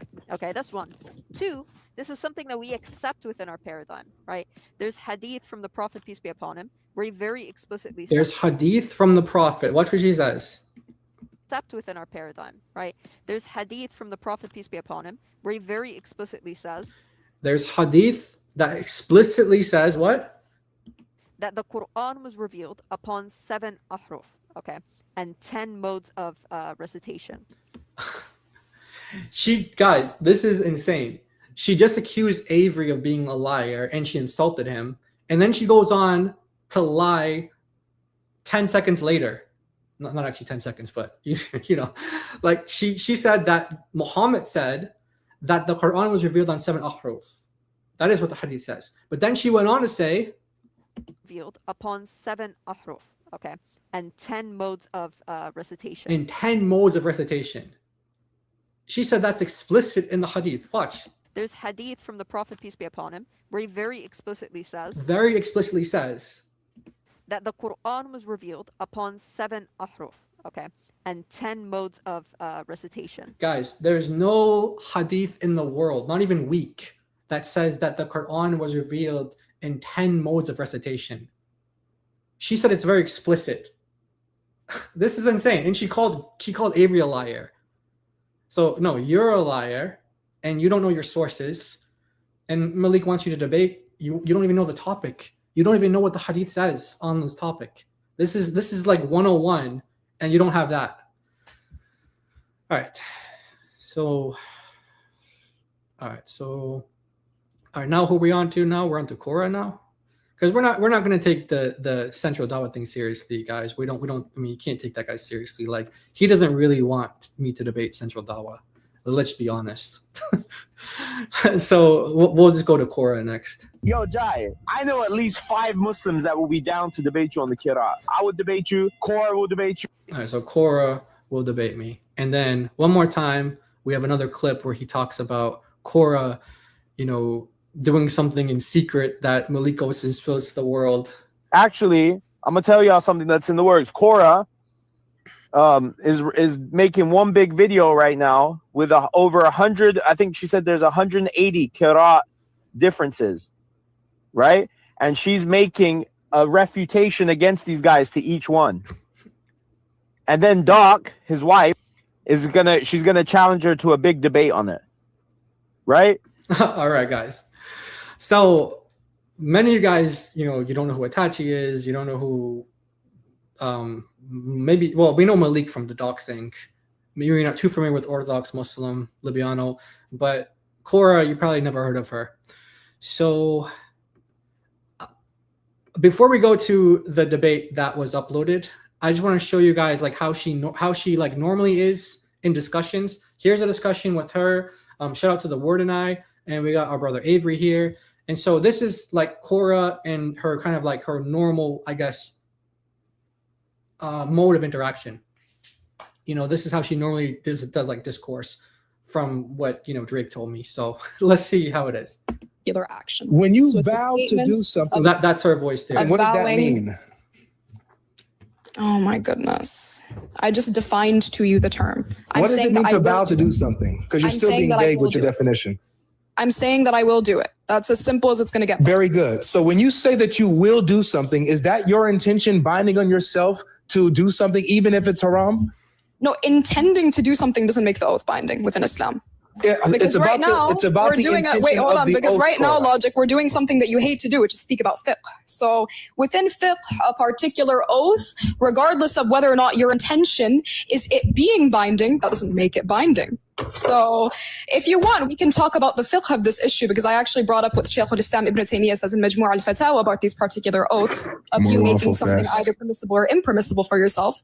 But if you don't want to talk about fiqh, we don't have to talk about fiqh logic. But I'm going to tie this back to the argument hold on, let me respond to what you just said. And a point that I made. Wait 1 second. I'm going to tie. So the whole point of this is just to show, like, I'm not saying like you know, inappropriate or whatever, but I'm just saying like this is her normal way of interacting, right? And she gets a little bit more aggressive here and there, but it's not like, you know, anything crazy. But I just want to show this is how she normally interacts, just to give you guys some context for how our discussion went, so you guys can get a feel for like this is how she normally is with people, and then, you know, we'll show you how our discussion went. This back to the point that I was making. Let me with respond Word, to what you just said, was, though. Wait, hold on. I'm going to tie it back to something. Yeah, but you just made a point. I need to respond to what you just said. I'm tying this point to something that was Yeah, but I said need to earlier. respond to what you just said. You're Yeah, going you can another respond to another both waffle points after I'm fest. done speaking, You need to slow down and deal with one point at a time. It's You're not going to okay. be It's able to not my fault. shotgun You can't stuff keep here. up with me, logic. That's You not my can't- you're fault. not gonna I'm going to go shotgun ahead and stuff tie here. the point back You to what can't Word was saying waffle here. previously. Sorry. It's On okay, a logic. panel like You this, don't you know actually what's have to deal going with the on. arguments. Logic. You have don't to know what's actually going deal with on. the It's arguments. okay. It's okay, logic. You don't know It what's is happening. okay. It is okay. It's okay, logic. You can't track what's going on. It is. Right, you see, you know, I mean, you could just say like rhetorical, being like whatever, but you can tell like she's, you know, frustrated. She's being aggressive. She's being condescending, talking down to him. And again, I'm not saying like, you know, Avery's a big boy. He can handle that. You know what I'm saying? But like, you guys are going to see the contrast with how she was in our discussion. That's why people in the comments were like, is that Kora for real? Like, that's not how Kora acts. Because I just want to show, for those of you guys who don't know, for those of you who do know, you already saw, you already know the difference. But for those of you guys who don't know, this is just her normal way of interacting, right? I understand that I might be speaking a little bit I know. too quickly, We or maybe can't you're not track what the word understanding the oath words that are means, coming out of my ladies and mouth. gentlemen. All of a It's okay, sudden, we logic. don't know Maybe what you're the not word understanding oath the words that means. are coming out of my We don't mouth. know what the word binding means. We don't know Buddy, what we're it means to speaking be about incorrect. fiqh. Wait, We hold don't know on. what it means to be inaccurate. We don't know what the word Buddy, wrong wait, hold means. on. Let me ask None you of this this because stuff wait, hold that on. we know what it If you're means. so studying this now, Hold on. wait, hold on. Everybody, If you're so studying this now, let's what bring makes you it wait, down. hold on. No. Hold on, everybody, calm down. Let's bring it back. FIQH. Clear the room. Let's go. Let's. Yo, never ask God logic about fiqh, man. Calm down. And never ask Kora to define anything, man. I mean, I defined every term you You're asked gonna me. get a yes, no every time. Yes, it does mean this. I mean, No, it doesn't I mean this. defined every single term that you asked me to define, so I don't know what you're No, talking you about. did But not. regardless, What is it? yes, What does it mean to vow to do something? If I'm making a statement that I'm going to do X, for example, if I make the statement that I'm going I to don't do need an X example. at Y I just time, need the answer to my question. Stop trying to a waffle with an example, a statement fake where example. every time. a fake example. Do you have a defines tracking issue or something? something Logic? that's not analogous. All right, so you guys get the idea, right? You guys get the idea. You guys get how she is. All right, so that's how she is now. That's not the only way that she interacts with people. That's not the only way that she interacts with people. We're gonna show something else that, you know, I had to put a lot of work into, you know, censoring this, right? Because this lady's got a real mouth on her. So check this out.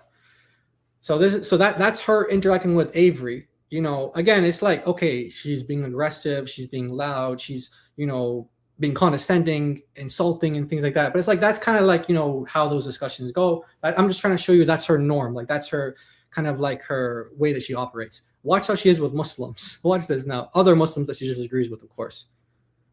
My Islam has nothing to do with Ibn Taymiyyah. Islam is not Ibn Taymiyyah. Do you understand? Are you fucking retarded? Hold on. Are you fucking retarded? You just said you've. Yo, that's who Malik wants me to debate. This is his top pick. This is his top pick. I had to spend so much time like doing the censors, like the bleeping this stuff out. My Islam has nothing to do with Ibn Taymiyyah. Islam is not Ibn Taymiyyah. Do you understand? Are you fucking retarded? Hold on. Are you fucking retarded? You just said you've never read the books or the works of Jahm bin Safwan. He doesn't fucking have any. He has no book. He left behind 0 books. How the fuck am I gonna read books from a guy that never left behind books? What the fuck are you talking about? You're confused. You're lost in the sauce. There's something going on in the head. Take another puff to helio. Okay, 30-second timeout. You didn't respond to shit that I said. Whoa. Okay, so that's how she talks, guys. This is how she talks. This is how she operates with Muslims that she disagrees with. So he wants me to debate her, and she wants to debate my wife. I mean, this is the type of person that you want to represent you. You responded to absolutely fucking nothing. We're gonna have to make dua for you. It's okay. After all that, she says we're gonna make dua for you. We're gonna go pray for you. Is that how you talk to Allah in your prayers? Is that how you talk to Allah? You talk to him like that in your prayers? You kiss the black stone with that mouth? Is that what you do? Last 10 nights start today. We're gonna make dua for you, okay, brother? She calls him brother after all that. My Islam has nothing to do with Ibn Taymiyyah. Islam is not Ibn Taymiyyah. Do you understand? Are you fucking retarded? All right, so that's Kora, guys. So again, look at how she interacts with Avery. Look at how she interacts with this guy. And I mean, you know that, Malik, that's not it, right? Because, Malik's style, this is another one. This is another one where, like, as disgusting as this lady is, and again, I had no idea, like, how she was when I had to talk with her, when I talked to her. But had I known, it would have been a way different conversation. But this is another, so that's you could say it's another side of her, but there's also another side of her. Another side of her. So let's let's go from here. I don't know what's going on, but Malik's about to say something about her that is crazy. Hey Yazid, they're waiting for you on that private call with Kareem and now I get what's going on. Individual, look, why is he crashing out? Yo, you're waiting for you on that private call with Kareem and Ibi and Kora. Go do your little butt buddy stuff. He's talking about doing. He said with Kora doing. He said butt buddy stuff. Watch what this guy says. What's gonna happen? You know what's gonna happen. Who Kora Zania? Kora, he called her Zania. Zania means an adulterer or fornicator. So again, look at the other lady who she was called, I'm not going to repeat it, like what her brother said about her. Now he's calling her a Zania, a fornicator, an adulteress. No, wait, Zania, aren't you the one that put pictures of yourself in there too? Hold up. So wait a minute, guys. I'm not going to show anything.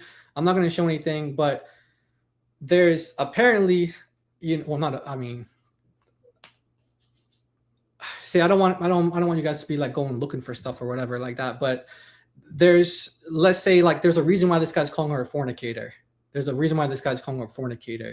And Malik is talking about certain pictures.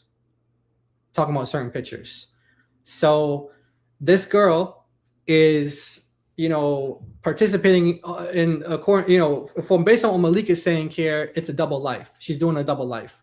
Like she's trying to get maybe attention this way or that way, whether it's through pictures. It's one thing if let's say you have pictures and it's in your past and you repented of that, but he's talking about like getting on a call right now. So this is like as she's doing this Dawa stuff, she's got pictures of herself where Muslims are calling her a fornicator. So you guys can kind of, use your imagination as to what type of pictures those are. But I don't want to be explicit because I don't want people to be looking stuff up or whatever.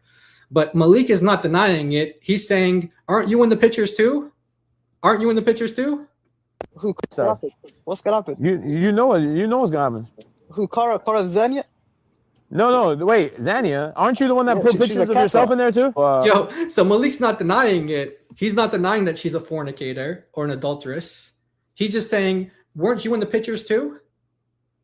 So this guy, Malik, is wanting, to debate me or my wife, and she apparently has a reputation amongst Muslims of being a fornicator. This is who you want to represent your religion? That's crazy. Like, you couldn't get someone better, someone with some dignity or something like that, someone with some honor. Like you're living a double life, doing Dawa here, then you're sending pictures at the same time. Like, is it the same day? Are you doing it like are you taking shifts or something? Like, I don't know. But that's Malik. Malik is always gonna be, you know, snitching on his friends and letting you know like what they're, he's letting you know stuff that, you know, they don't want you to know about themselves. So that's Kora. That's Kora. Not all. We're not done with Kora yet, by the way. We're not done with Kora yet. We're gonna get to some more, but let's go to some super chats real quick. So we got Timothy. Thank you so much. He said, "Those who lie and run away give Dawa another day." That's right. That's right. True. That's true. That's true. Ali Dawa. Who needs enemies when you have Muslims? Yeah, that's perfect actually, because that's exactly what Malik is. Malik, guys, we wouldn't have known, like, look, would I have known who Itachi is unless Malik said this? Would I have known Kora? Would I have known these people unless he, like, guys, you guys are his friends. This is what he does to you. Who needs enemies when you have Muslims? Who needs enemies when you have Muslims? Who needs enemies? Who needs, alhamdulillah, who needs enemies, guys, when you got Muslims? Who needs enemies? Wallahi, let me say something. Who needs enemies when you have Muslims? Wallahi, who needs enemies when you have these Muslims? Alhamdulillah. All right, so that's Ali Dawa. Thank you for that super chat. Sandal of Justice, Muslim woman doing Dawa. Yeah, juxtaposition. Yeah, that's another thing as well. They know that they know that they're not supposed to be doing that, but it's like, I mean, I don't know Itachi's story, but you know, with Kora like living this double life that Malik is alleging that she lives. Well, I shouldn't say allegedly because there actually are actual photos, but to me, that's like you know, and you know, if this, look, this is another thing, like, you know, if Libyano and Muhammad Hijab and Malik, you know, if the way they operate is they're willing to, you know, they want to put up photos of people and things like that, like from their past, like when they're teenagers and things like that, things that they've repented of, things that they, you know, don't want other people to see. Like this is just another example how we're different from them, because their Dawa girls have those pictures that they're spreading of other people. But we're not going to spread that because that's not how we are. That's not how we operate. But it does tell you like the caliber of Muslims that are out there. Like there's like two Dawa girls in the world, and that's the reputation that they have. Like they're either like, I don't mean like talking about women like that, but that's the type of, the way that Muslims talk about them is just disgusting. But you know, that's what it is. I mean, so Muslim woman doing Dawa, yeah, it's crazy. Crazy times we live in, guys. Crazy times. Christ is King. Keep up the good work, guy. Thank you so much. God bless you. God bless you. Amen. Christ is King. May God grant you patience dealing with them. Painful. Yeah, it's appreciate your prayers. God bless you. Whoa, Jack Ray with the 50 memberships. Thank you so much, Jack Ray. God bless you. Appreciate that. God bless you, man. Welcome, everybody. We got our brother Thin in here. What's up, Thin? I was only here for the first few minutes, then got distracted. Can we start over? Yeah, I'm gonna have to. How long we've been going for? We've been almost hour 45 minutes. So yeah, I'm gonna go back for you, man. Appreciate that. Thank you so much. Can you send them a word list with definitions before the debate? Include injury, infinity, and debate. Yeah, that's what you have to do. Like if these guys actually debate, which I mean, I'll be honest with you. Like now that I know how Kora is or who she is, like with her filthy mouth and the other side of her that, you know, we're not going to show. Like, why would I even waste my time debating someone like that? Because you don't take Islam seriously. You don't take your own religion seriously. So why would I even talk to you if you don't take your own religion seriously? Like you want to debate me about your religion that you don't take seriously. You don't actually believe in it. And there's bigger people that, you know, we could talk to, that if we're just concerned with like the audience, reaching the audience, it's not you. Because first of all, you're not even supported in the Muslim world. You're not known in the Muslim world. And what you are known for isn't, you know, none of my business really. So, all right. But yeah, Malik, someone, like I said, there are people willing to debate you, Malik. there are people willing to debate you. I could be persuaded, I could be persuaded, but debating Malik on this topic, it just wouldn't be fair. I'm not trying to say anything about myself, but like the guy just doesn't know anything, so it just wouldn't be fair. But if we could use that as like a means to reach people, then I could possibly be convinced. But you should want to debate David Wood. I mean, he's the one who's actually like willing to debate you. I'm just like saying I can be convinced to debate you, but I don't know. I just have like a different way of looking at it. But he looks at it where he could debate you, and he's willing to do that. So, all right. Oh wait, did I? Yeah. Wait, hold on. Did I just miss something? Did I miss a super chat? Hold up. I didn't miss a super chat. Oh yeah, no, that was the last one. Okay. All right, and then we got Malik was in your chat. Why didn't you let him? Wait, Malik is in the chat? Malik's in the chat? I didn't know Malik was in the chat, but why would I let Malik up? That's crazy. Why would I let Malik up? I mean, if you said like maybe one of the others, maybe. Is Malik in the chat? Wait. I'm looking at the chat now. I'm looking at the chat because I want to see.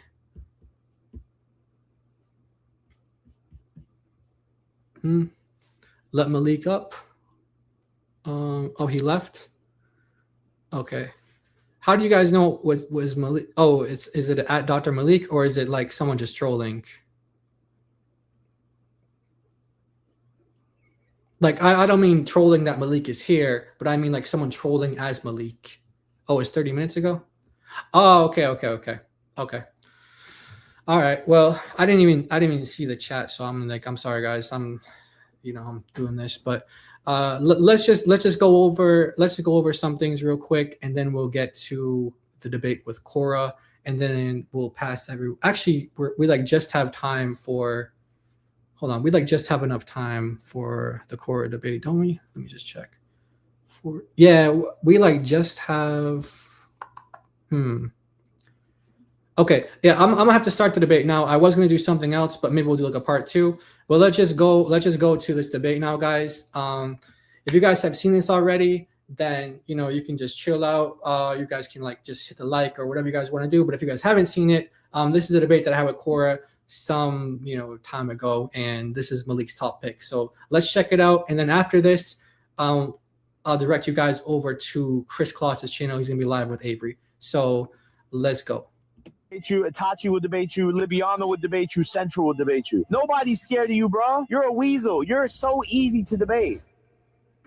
Oh, here she is. What's going on? Talia. What's up? Hi. Okay, there she is. And you can state your position again, but if I am misattributing something to you, I'm saying something wrong, then you just correct me. But basically, you take the position that all of these readings go back to Muhammad, and that these are all inspired, they're all revealed, and that they're all correct, right? Yeah, my And so is that what I'm showing, sorry? all 10 of them, right? Yeah, the 10 are from the Prophet, peace be upon him. Okay. So what I'm trying to demonstrate is that this view of the different readings that you Muslims have today has definitely evolved throughout history, and that the early Muslims that we can trace back and who talked about this actually took a very, very different view. And they didn't believe that these, specifically those 10, all of these 10 were correct, or that they were all going back to Muhammad, that they're all inspired. And the one that we're bringing up as an example is chapter 1, verse 4, King of the Day of Judgment versus Owner of the Day of Judgment. So when we go to a Tabari, you'll see that he comments on this, and he talks about the reading of King. So Malik, the King, is the correct of the two. He says the most authentic reading in his opinion. And so when I see that, I want to get what do you think he means when he says that, the most correct reading? Okay, I'm currently reading the page right now. So when I start this off, I'm going to say I have not read this entirety of the page that we're quoting right now, so I can't necessarily have a stance on it until I read it. So okay, that's fair. That's fair. And by the way, if you have one that you've read and you've done more research on, we can go to that one, because I don't want to like make it come off like I'm bombarding you with something, or like I'm trying to come at you with something that you don't know about. I want you to take one that you have read about before, and we can use that as an example. instead. Yeah, I was just like, I mean, as you said, we're going back to Tafsir Imam al-Tabari, so the people in the chat can get a gist of what we were talking about, you know? Exactly. Right. So this was an example that you actually brought up, right? Because I asked you to show me. Yeah. Okay. Cool. So this is one that you brought up. All right. So you can, as you know, it's in front of you. It's a long one. It's very long. But there's a section when he kind of gives his conclusion, and he says that the first reading, which is the reading of King, is the most correct reading of the two. And then he gives you the reasons why. He says that when you use the reading of King, it has the meaning of sovereignty, and it ascribes to God exclusive sovereignty. And over the word owner, or he says that he gives you an example. He says that it's known that there's no king without him having. It's known that there's no king without him being an owner, but an owner may not be a king. So what he's saying is that if you're a king, you're automatically an owner. But if you're an owner, you're not necessarily a king. So that's why he chooses this reading of King, and he thinks that it gives more glory to God, and it's more exalted view of God. And he actually gives more reasons than that, but we can just deal with those right now. Yeah, of course. I'm gonna, if I need to get off the panel or anything like that, I'm gonna read through this, of course, because It's a long one. I've never read this tafsir in English before, because I have the book, but it's in Arabic. Okay. And I'm more familiar with English than I am in Arabic because I grew up in the West and stuff. So I've never read this in English before, so I'm not familiar with this. Okay, that's fine. I don't know. I think there might be an English translation available somewhere, but it costs like a ton of money. But the Arabic is accessible. You can get it online, or you have the book for it. You said so. Yeah, you can yeah. check it out. Of course. Okay. So we're wrapping up Tabari now. Okay. So where we left off is chains of narration, and you brought up Huffs, right? And Yes. that was the first variant that you brought up in the chain of narration. So can you go ahead and present your argument against Huffs? Specifically about the Huffs reading. So not just Huffs, but the reading as a whole. So okay. So when we look at the chain for Huffs, and you were reading it earlier, you might still have it. It goes Huffs, and then he learned it from Asim, and then Asim learned it from Abdul Rahman, and then he learned it from Uthman, Ali, Zayd, Ubay. They learned it from Muhammad, and Muhammad, Gabriel, etc., to Allah. And so when you apply the method that Muslims apply for this chain of the science of men, that they call it, that they grade like who's an authentic person for hadith, who's trustworthy for hadith. They have like 4 different criterion for like how they judge someone's reliable. So the first one is Islam, like they have to be Muslim, and then they have the second one, they have to they're like a legally responsible age, or they're an age where they are considered to be responsible. The third one is academic proficiency, and the fourth one is moral integrity. And each of those have like subcategories. What makes you someone like with moral integrity? You have like a bunch of different rules and criterion for what makes you morally and it's a moral person basically. So you need to fit all 4 of these things for hadith to be a reliable hadith narrator. Now, when we apply those standards for the Quran, the readings of the Quran, we see that they fall short on a lot of different readings. A lot of the readers aren't considered to be reliable in hadith, and because there's not like a science for narrators for the Quran in the same way that there's one for the hadith, you have to just apply what you have available. So if you have scholars writing about these same people, the same individuals when it comes to hadith, then you apply it to the readings of the Quran, and you'll see that it makes a big problem. So just as an example, and I think you acknowledged this earlier, but Hafs is called unreliable in the hadith, and a number of reasons are given. One of the reasons is he was a thief. He was considered to be a liar and untrustworthy for those reasons. And these are like big scholars who call him things. Like Al-Bukhari, for example, says he's rejected. Big scholars say this. So the argument here is that the chain of narration that you guys have for the Quran, if we apply the hadith criticism or the method of what makes someone reliable for hadith onto someone for the Quran, then these people wouldn't even pass for hadith. So how do they pass for Quran? Okay, perfect. Are you done? Yeah. Tackle all of your points one by one, if that's okay. So I'm going to start with the qualifications of whether or not Imam Hafs is reliable in hadith. and whether or not we can cross-reference this into how reliable he is when it comes to Quran. Does that make sense? Okay. I'm going to start with that. So do you know the name of the person who criticized Hafs and called him a liar? Yeah, there's a whole list of them. Is there a name? Specifically, Ibn Kharash was one of them. Yeah. We can start with that if you'd like. Okay, go ahead. Okay, Ibn Khirash, he's the man that called Hafs a liar, right? Yeah, one of them, yeah. Okay, Imam al-Dhahabi mentions in his in a book that scholars like Abu Zurah, said Ibn Khirash is a Rafidi, and others mentioned that he gets a mursal narration, and he would make it connected and lie to fabricate it and make it connected, and he would say something mawqaf, from a companion and make it marfu' from the Prophet. So the person who calls, or the person that you specifically mentioned, Ibn Khirash, who called Hafs a liar, is not reliable. He's called a Rafidi, and he's also accused of making chains that are mursal reliable and attributing them to the Prophet, peace be upon him. So that's the first point. So when we're talking about hadith, which obviously... Okay. Wait. So do you disagree that there are scholars, hadith scholars, that call him a liar? Because I can give you a response to that, but I just want to know if you agree that there are hadith scholars who call him a liar. No, I'm not denying that other scholars call him a liar. It's just that's the first name that you brought up, so I decided to mention that first person. Okay, so let's just deal with the scholars that you accept that call him a liar. Sure. Like Yahya bin Ma'in, for example. Do you know what book he quotes that in? Yeah, I have all the information in front of me actually. So yeah, of course. So actually, do you want the book names, or do you go for it? How do I give it? I don't know how I give it to you. I mean, you could type it in chat. You can say the book name, and I can try and find it, whichever works for you best. So are you aware of him calling him a liar, or do you just not aware? You need the reference to verify it. Oh, I'm aware. I just want the reference. Okay, wait, hold on. So why do you want the reference if you know he called him a liar? Because what is it called? I need to fact check that reference. Okay, but you agree that he called him a liar. I agree that the reference that you're talking about says that he's a liar. Yeah, but okay. So anyway, yeah, you can. It's from Ahmed bin Muhammad al-Baghdadi. He said that Ibn Ma'in said that Hafs was a liar. Okay. And Abu Bakr was more trustworthy. Ooh. Okay. You said Ahmed ibn Muhammad al-Baghdadi. Ahmed bin Muhammad al-Baghdadi, yeah. Okay, perfect. Ooh, okay. So anyway, so this is just one of the sorry, I want to address that point as well, if that's okay. Okay, but you agree that he called him a liar, right?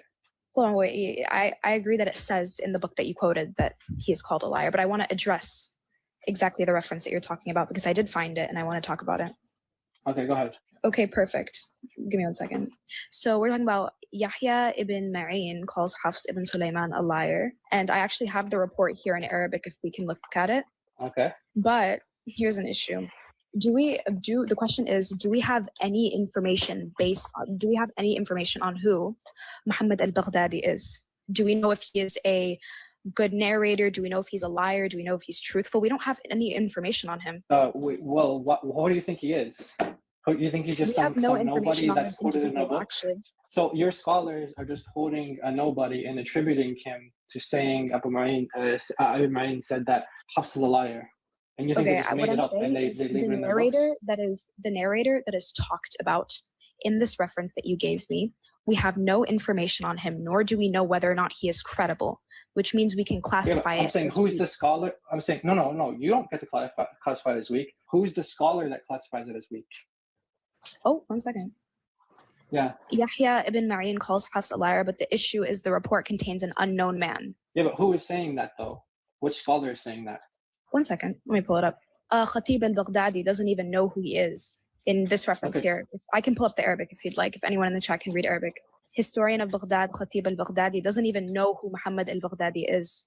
We don't know anything about him. Okay, so Abu Ma'in, so do you think that Ibn Ma'in didn't say that he's a liar then?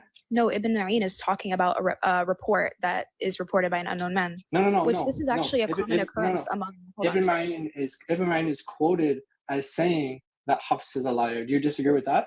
Ibn Ma'in is quoting somebody who said that Hafs is a liar. No, he's being quoted. Okay, perfect. Let's get it. Ibn Ma'in is being quoted. Okay, perfect. I'm gonna pull up the Arabic. Let's look at it. Sorry, Okay. forgive me. I let me messed up. Let's do it. So also, I want to show you other Muslims who acknowledge that Hafs is called a liar. So as you're pulling up the Arabic for it and you want to look for it, I want to show you Muslims who acknowledge and admit that he's called a liar. So then the question will come down to whether we should trust them or trust what you say, because these are what's written in the books, and Muslims are acknowledging that. So let me just pull up that as you pull up the Arabic to see what it says. Oh, also, I found the Arabic, so can I just read this off? I'm gonna try and translate it. Go ahead. Okay, so I already quoted Khatib al-Baghdadi, but he actually wrote about this in the history of Baghdad, and says that it is a known factor that there is, that there is no acceptance of reports with an unknown individual, which means we can't accept this.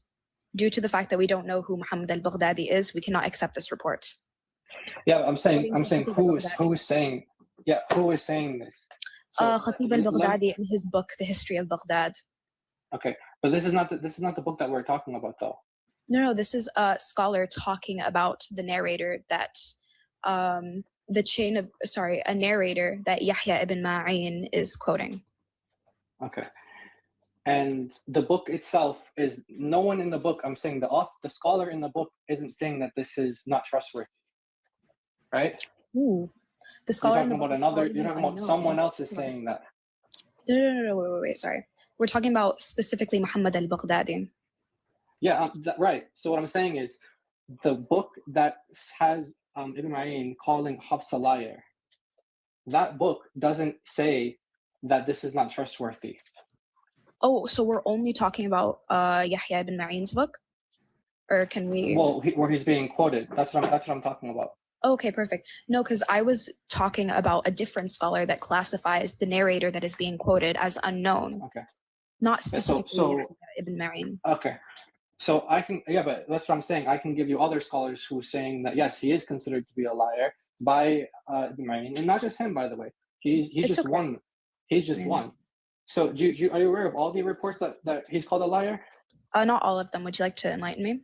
Okay. So let me just pull up another example of it here. How about the one where he steals books? Are you familiar with this one? Oh, I actually wanted to address this as well. So if you'd let me, I would love to address this. Yeah, go ahead. So let me just read it first, or pull it up first. So Al-Bukhari is the one who narrates this, and he says that Hafs used to take people's books and copy them and claim that they were his own, and he would never return them to the people.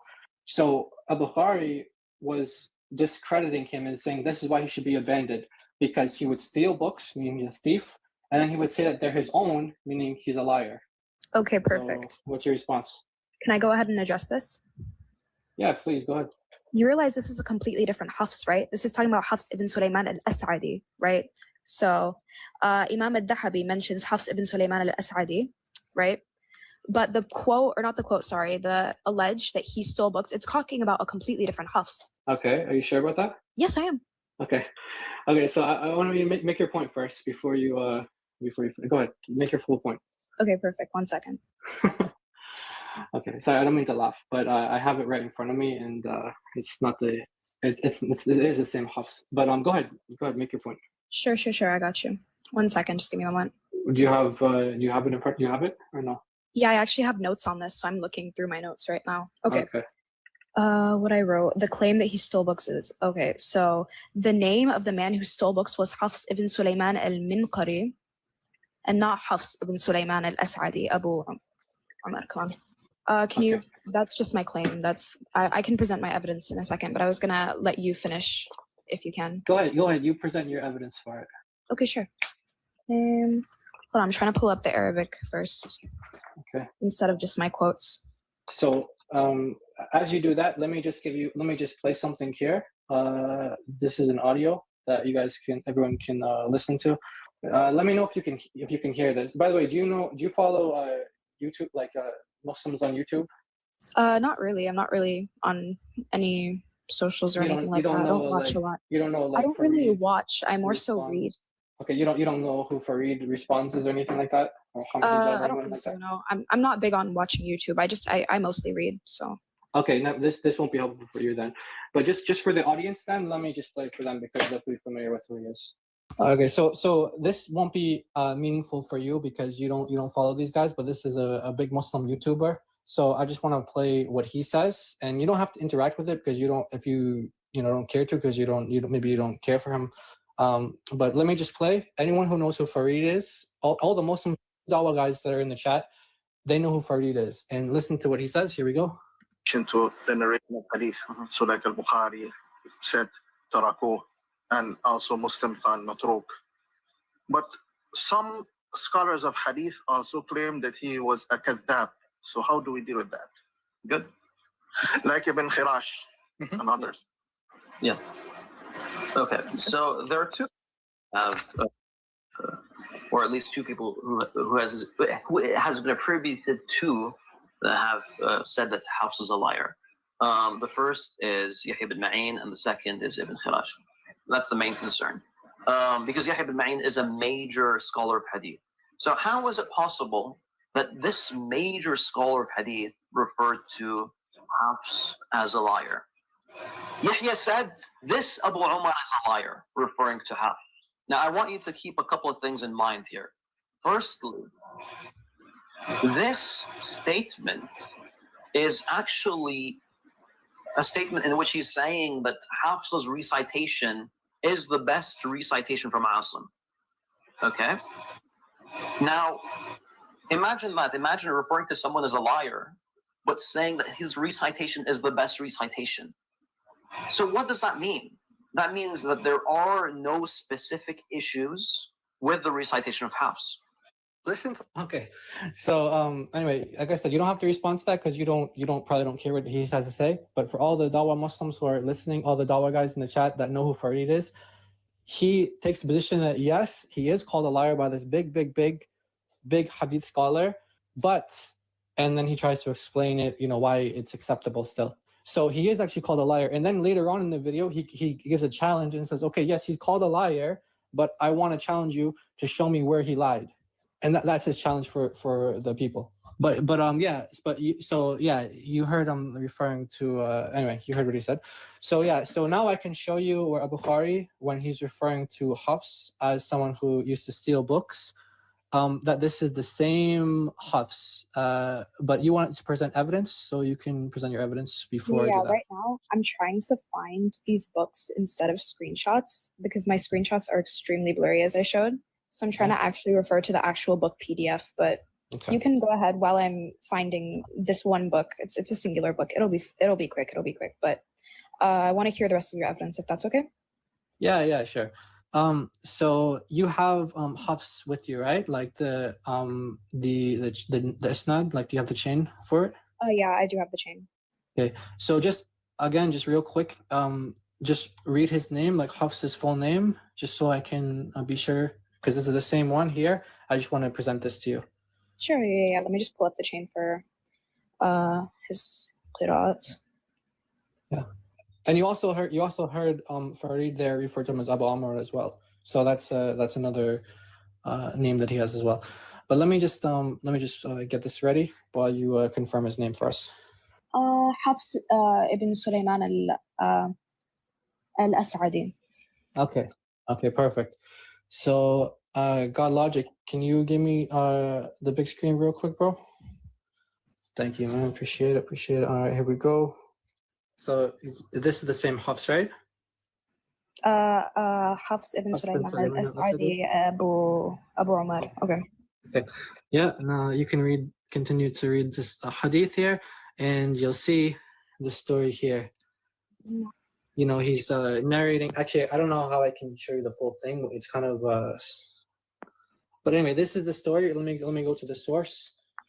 Bukhari. Okay. And he's talking about the same Hafs right here. And you can read it yourself. I'll just kind of slowly go by it. Can you zoom out, by the way? Zoom out? Can you make your camera portrait, not portrait mode? Yeah, sorry. Like hold your phone horizontally and zoom out. Oh, that works better. Okay. So I'm trying to hold it as still as I can, but as you read it, I'll just give so this is the same story. That a narration where Hafs used to steal books, and he wouldn't return them, and then he would claim that they were his own, and he'd copy them for him, like say they're his own. So in this story, we see, it's from Al-Bukhari, by the way, as well, that Hafs, the same Hafs that the Muslims get their Quran from, the main majority of Muslims who use his Quran today, that he's confirmed here to be a thief, a liar, and untrustworthy by Al-Bukhari. Let's see. Just trying to make it stable for you. I know it's a little shaky, but you can hopefully still read it. Do you know the? Sorry, do you know the number and where this is quoted? Yeah, I'll give you this source. Like, get off the story. It's a little blurry, by the way. You want to screenshot it, or you want to write it down? And then this book, page 32, and that's on Maktab al-Shamila. So we see there that Al-Bukhari is confirming that this is actually the same Hafs. That's why I wanted to confirm his name. It's the same one. And let me just go back one more time. Wait, can I ask what website are you reading from? Yeah, this website, it's called Al-Maktab al-Shamila. Like, And you know, like Maktab the what? Shamila. Like the, yeah. So if you just go to Shamila .ws. Actually, I'll just show it on my screen here. You can see. Yeah.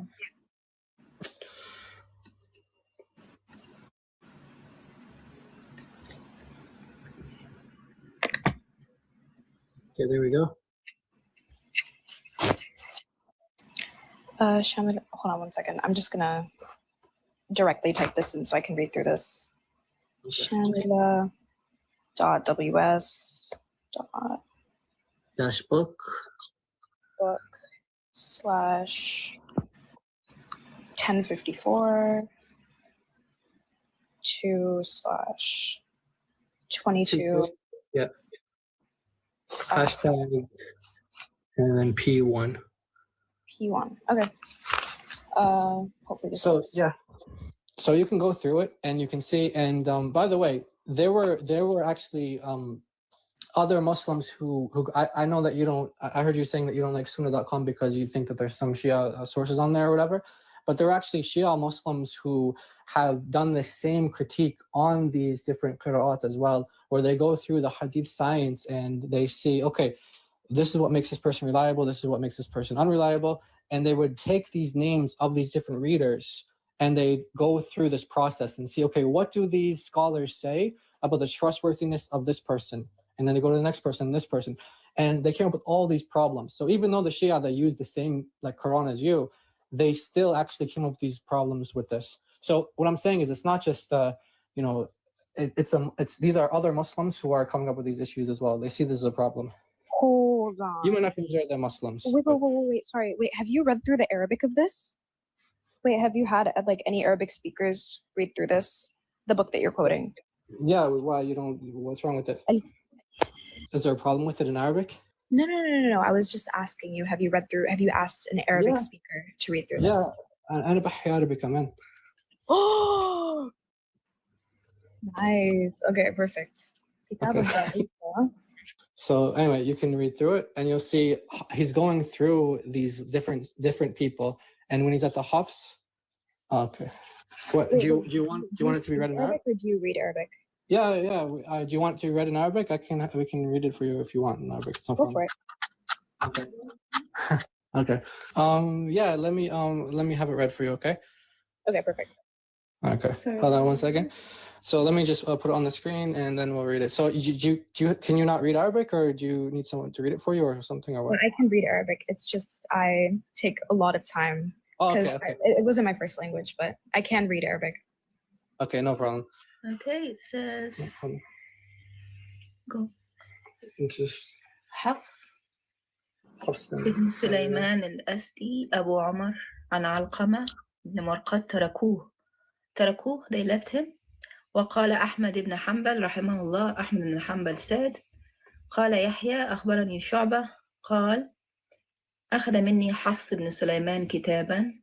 So حفص بن سليمان took a book from me فلم يرده and he didn't return it. قال وكان يأخذ وكان يأخذ كتب الناس فينسخها. And he used to take people's books and write them, transcribe them. Okay. Is that clear? Yeah. Do you understand? Or Yeah, I heard her. I heard her perfectly fine. Can you ask her to read the title of the book that you're reading from Al-Bukhari? yeah, no problem. Kitab, you put it on the screen, No. brother? Just so people know that it's the same. كتاب الضعفاء الصغير للبخاري. So people of the book of the weak people. Yeah, the weak narrators basically. Yeah. That are listed from Abu Bukhari, like his own list of weak narrators or the weak people. Okay, perfect. 1 second. I'm pulling something up. So anything else? Do you need anything else from the Arabic or is it... I'm still trying to find my perfect, not my perfect book, sorry, my clear book in Arabic so I can read from you and show you how this is not the same exact Huffs that you're talking about. Oh, okay. Well, I can show you so his name is Hafs bin Sulaiman al-Asadi. And then if you go to the Quran, you'll see that it's Hafs bin Sulaiman, and it gives his full name, but it's al-Asadi al-Kufi, and it tells you who we got it from.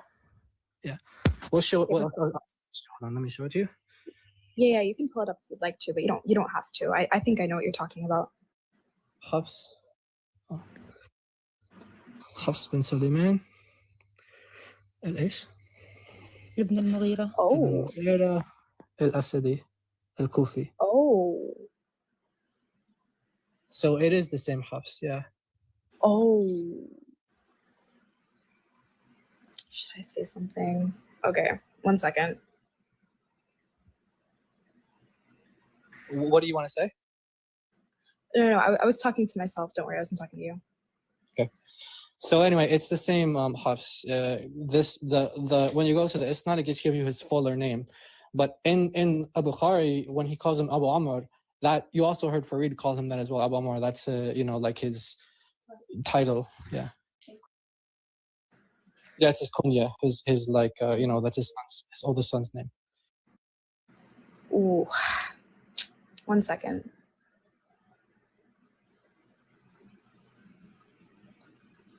So just to be clear, what's the contention? Because if you want, we can give you other sources where Muslims are saying, don't take from him from hadith. Like, I don't. Are you actually contending that he's reliable in hadith, or are you trying to say that he is? No, I'm not trying to say that he's reliable in hadith. Don't worry. I just wanted to go through your sources one by one. That's what my intent was.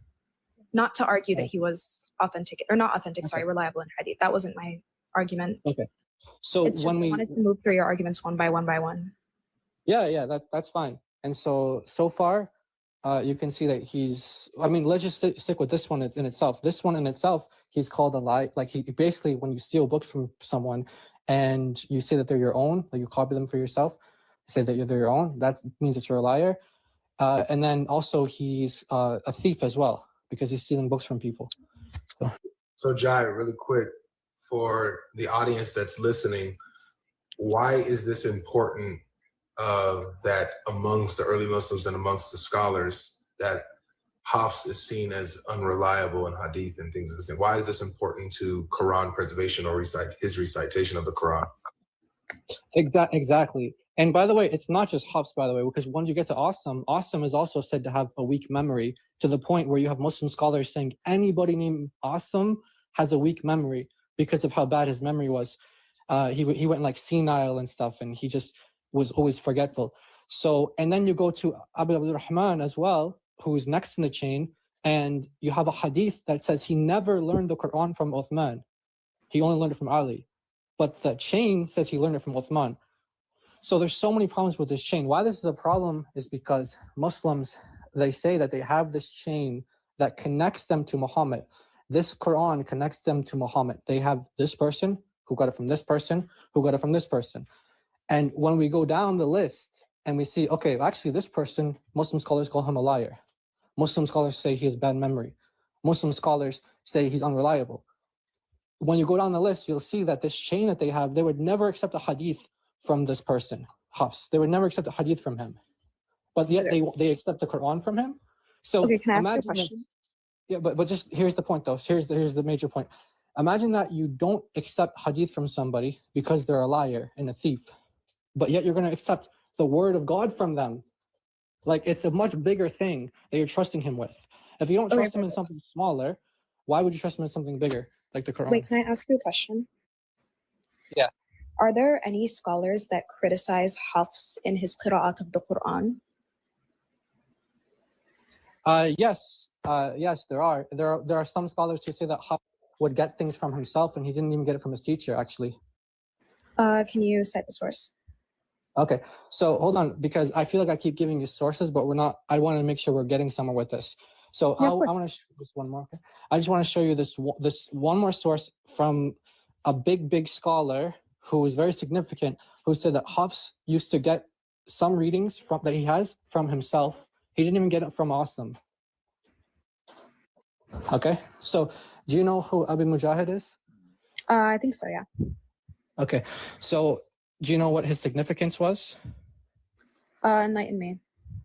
Okay, so he's the reason why you don't have. He's the reason why you have the 7 readings of the Quran. The ahraf? What's that? The ahraf, like the 7. Oh, no. Ahruf. No. The ahruf is a hadith that are not the same things as the qira'at. I'm talking about the Yeah, 7 ahruf and qira'at are different. There's 10 qira'ats and 7 ahruf, yeah. Well, no, later in history, there actually, Ibn al-Jazari added 3 more. And so there's actually 10, there's 10 readings, like you said, but initially Ibn Mujahid only canonized 7. So for a long period of Muslim history, like for 500 years, there was only 7 readings. And because he chose the 7, and he had the government to back him up on this, and they enforced his readings, they even imprisoned people and tortured them for rejecting his readings. He actually, because of him, people confused the 7 readings with the 7 ahruf. Okay. So let me just give you the source now. Yeah, so yeah, the guy who canonized the 7 readings, Ibn Mujahid, said that Hafs was mistaken a number of times, and he actually specifically says that Hafs, I'll just give you one example where he says that this reading that he got was from himself, and he didn't even get it from Asim. Did you say the source or? Yeah, I'm gonna give it to you now. It's from Ibn Mujahid's book. It's from his book, Kitab al-Sab'a fi Qira'at. Yeah, let me show it to you. Yeah, the 7 readings. Okay. Kitab al-Sab'a fi Qira'at. Ibn Mujahid. I know it's kind of blurry. No, I can read it. It's good. Okay, Ibn Mujahid. Okay, now let me just show you the reference now. Okay, so I'll just highlight it. Hold on, so you can see. Because you asked the question, like, where did Hafs get things? Like, just where did he kind of make mistakes or something? Oh no, this is not it. Hold on, this is not it. Okay, I'm just gonna pull up the reference for you now. Were you still looking for something that you wanted to show? Sorry, repeat that. Were you still looking for something that you wanted to show us? Not anymore, bro. I can't. Okay, no problem. It's funny because I know what it says, but I'm just trying to find it on the page now.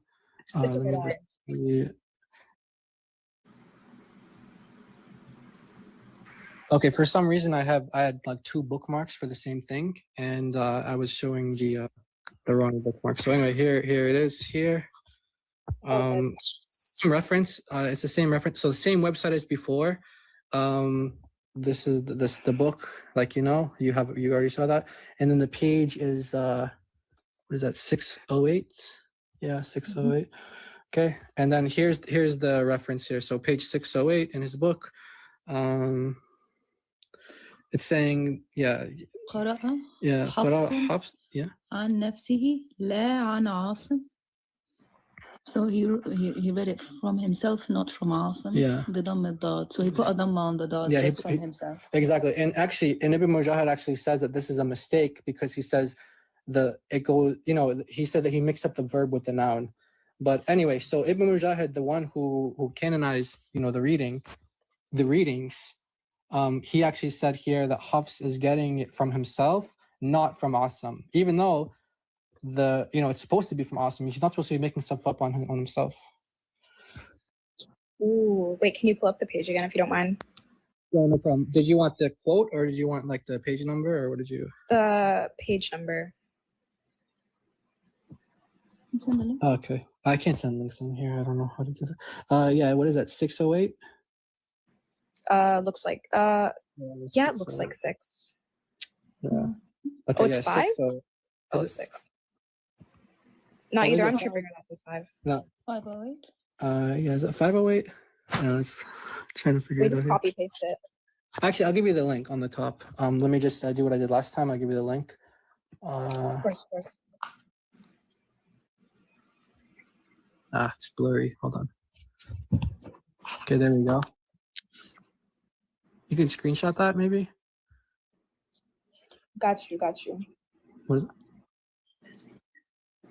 Okay, in the verse that he's commenting on, it's chapter 30, verse 54. 30 verse 54. Okay, perfect. Yeah. By the way, I can no longer argue. I can't argue anymore because my laptop actually died, hence why I can't pull up a source anymore. Oh, okay. So yeah, so I don't know if you're not able to continue with us then? Do you want we can have like a cliffhanger? Yeah, no problem. So basically, this reference here is pretty clear that you have Hafs who's getting a reading from himself, not from Asim. So this is obviously a big problem. And so our whole point is that the way that Muslims believe, like what me and God Logic were saying in the other stream, the other live, was that the whole idea of your guys' view of preservation today is not. Yeah, thank you. It's not the same. It's not the same as the early Muslims. So we're trying to say that the view of preservation that Muslims have is not the same that early Muslims had. And in fact, they didn't even believe that they might have believed that the Quran was preserved, but not in the same way that you guys believe, like word for word, letter for letter, dot for dot. And by the way, I don't want to introduce another topic, but we also talked about scribes, like scribes who would apostatize from Islam because they realized the same thing. That they would say something one way, and then Muhammad would say, "Hey, that's what's been revealed," and then he write it down. And then the scribes were like, "Well, wait a minute. If he's a prophet and he's getting this from God, but he just said it the same way I said it, then that means I'm a prophet too." So they would just leave Islam. So yeah, we're just trying to show the Muslims that their view of preservation is flawed, and if usually Muslims will use that as an argument against Christianity. And let's say, oh, you guys have textual variants in the Bible. We can't trust the Bible because there's variants. So we're trying to, we're turning the tables on them with that. And then if you come another time, we can actually show you why the Bible is reliable, why you should believe it's reliable and trust it, and that is the word of God. Okay, sure. Got you. Cool. So you've been very respectful, and we always appreciate these conversations. So yeah, we just want to extend our thanks and appreciation to you, and hopefully we can have another discussion or more discussions in the future. Usually it doesn't go like this. Usually the conversations are kind of like how they went in the last stream. You saw how that went. They were because the last stream I was actually trying to debate because I was talking to that other guy, that study guy. The stream, my intention wasn't to debate. It was just I wanted to see exactly what your claim was. Okay, perfect. Yeah, So but hopefully it's clear. if you want to come back, we can actually debate if you'd like to. Yeah, I mean, if you want to check the sources and get everything up, we can do that. And we didn't even get into like contradictions between the different readings, but we have plenty of examples of that as well. Yeah, I'll chill. So if I come back, I mean, after I look into all the sources and I get my books, because I do, as I said, I'm not really big on like getting stuff off of YouTube and stuff like that. I just have books. I collect books. It's just a thing. But, That's good. That's good. So the goal in this, like, we're not trying to insult or disrespect. We're just trying to show the truth, and our end goal is always discussions is to glorify God and how we conduct ourselves and point people to the truth, which is ultimately going to lead you to Jesus. He is the truth. So that's what I have to say. Anything you want to say before you go? You can go ahead. Okay, perfect. Hope you guys have a good day. Hopefully, I mean, I try to be respectful, so I'm glad that you guys were respectful as well, because I do try to be as patient as I can when I talk to people, especially non-Muslims. So yeah. Well, Talia, it's been a pleasure listening to you engage and stuff like that. I know it was educational for those listening that's not too familiar with these subjects. So thank you for participating. And I really, really, really do hope that you come back and continue with Jai and, you know, even try to refute them later. All good. Yeah. As I said, I mean, today my intention in this live wasn't to debate, because I can't really, especially I can't debate on other people's lives, especially because every time I try to debate, I always get cut off, etc., etc. I've never been on you guys' live before, and I try not to get on people that I don't know's lives, but you know, I'll look into your sources. I'll see exactly what your claims are, because I was writing everything down so I could see exactly what you were saying. And yeah, I mean, if you want to debate in the future, we definitely can. Now you know us. Now you know how we rock. You know how we engage. It's just we prefer this right here, like this type of where we listen to each other, we exchange. It's, you know, if someone interjects politely, they can interject, or if you're like, oh, hold on, let me finish this thought. Let them finish the thought. You know, just regular conversation, not hyper emotional and stuff like that. You know what I mean?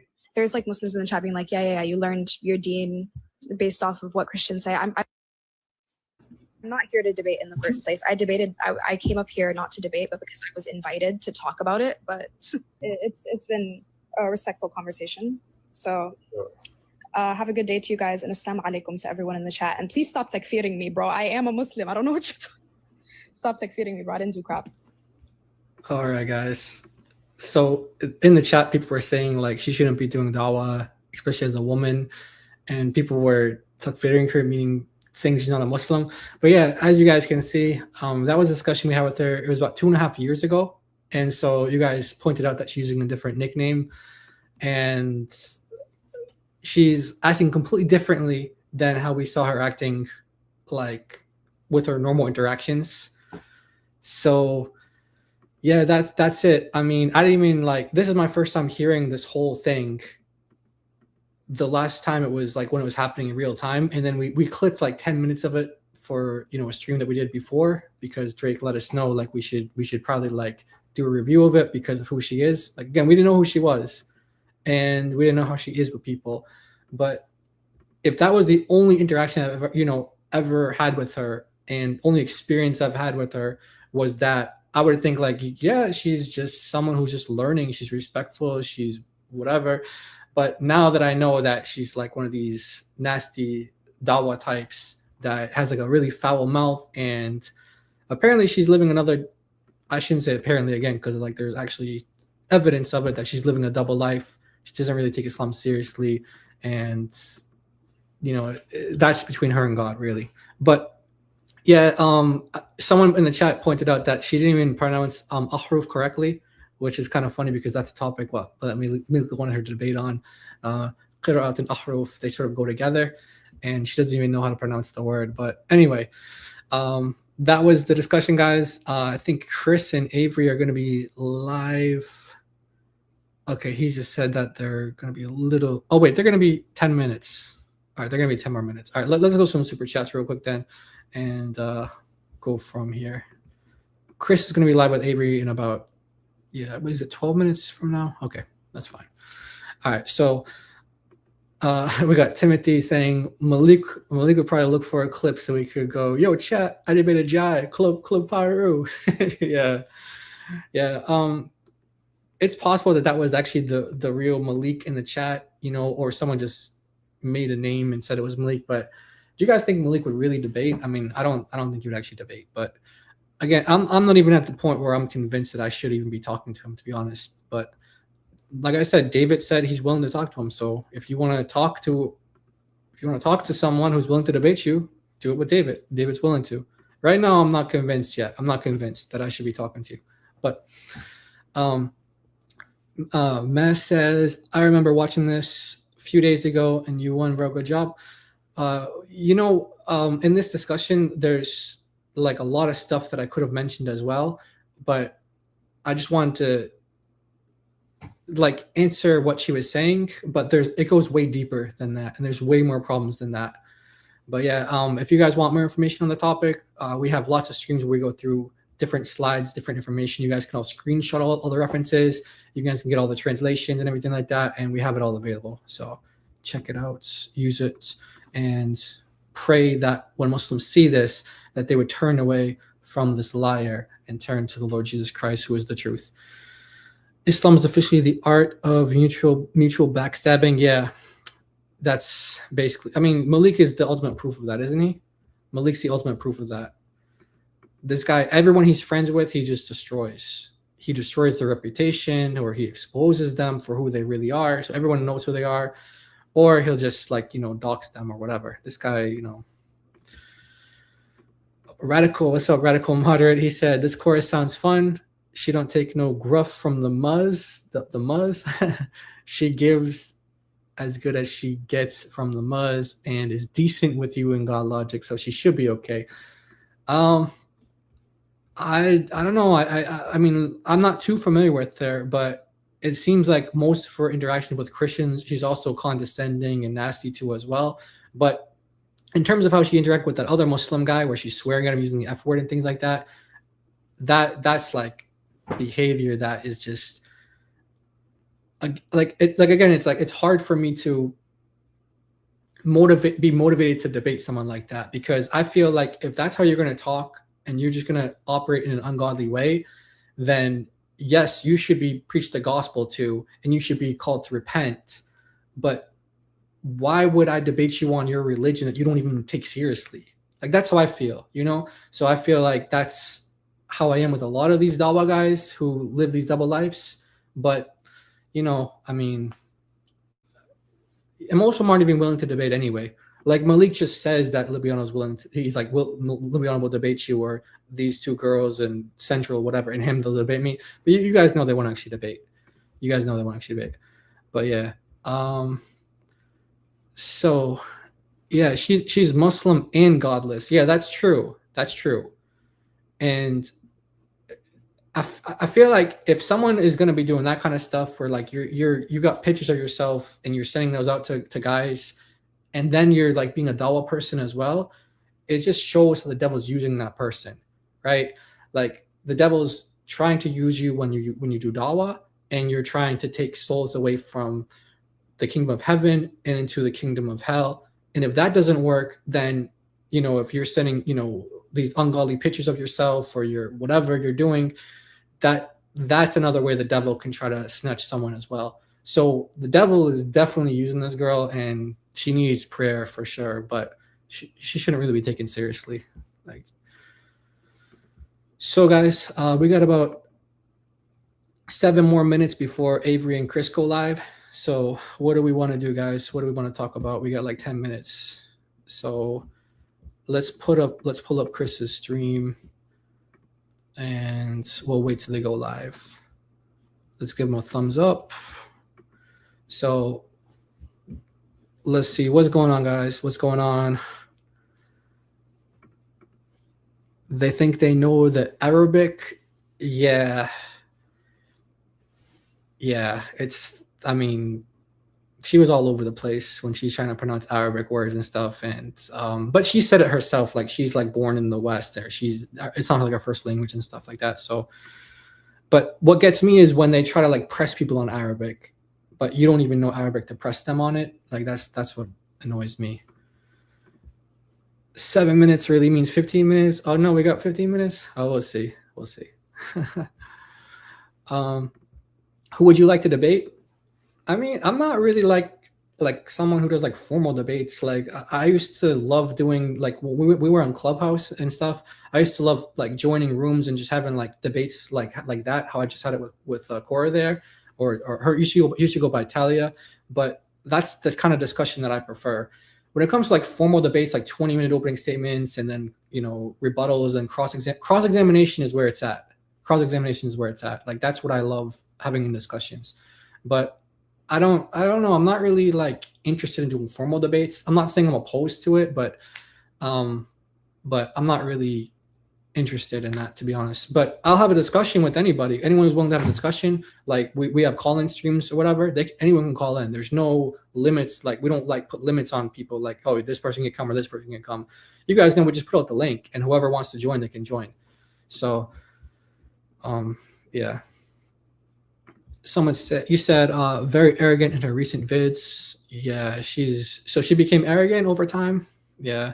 Most likely adapted to her audience of chest thumpers. Recent interaction with Logic, she called him stupid load. Yeah, so there you go. So she's just getting worse. Worse and worse and worse and worse. That's what it is. Yeah. What's the debate? Yeah, that's right. Yeah. Me doing a debate? Well, like, at first I gotta know what's the debate, right? What's the debate? If I was debating a Muslim and they went to, in Arabic, I'd kind of with, so your God can only explain in Arabic. So much for all knowing. That's a good point, actually. There's actually some, like, a really strong argument to that, the Quran being in Arabic and for the Arabs. And you can go hard with that argument. Like, you really, it's more powerful than just how Muslims say, it needs to be in Arabic. But yeah, definitely. She is Muslim after all. Yeah, that's true. Is there an apologist in particular you'd like to have a convo with? Like, on the Muslim side?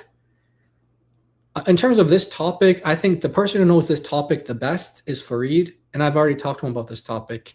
And he told me that he was willing to have another, like, debate with me or discussion with me.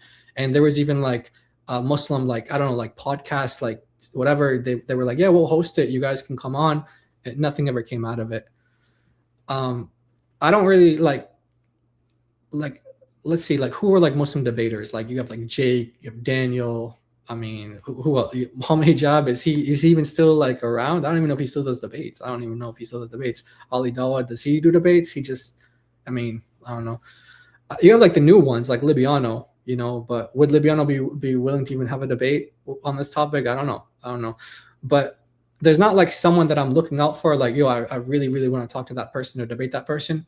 But if it makes sense, like debating a big Muslim debater, and that would bring a big audience to the topic, and we could, like, shed light on it and spread the gospel, well, then that would make sense. But I mean, to be honest with you, there's not really any Muslim debaters out there that like are anything special. It's just, how it is. Yeah. Drake said she's the same. Oh, she's been the same. So she hasn't changed at all.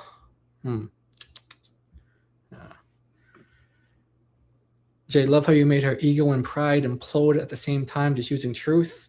Yeah, again, I had no idea who she was. So I just was responding to how she was talking to us.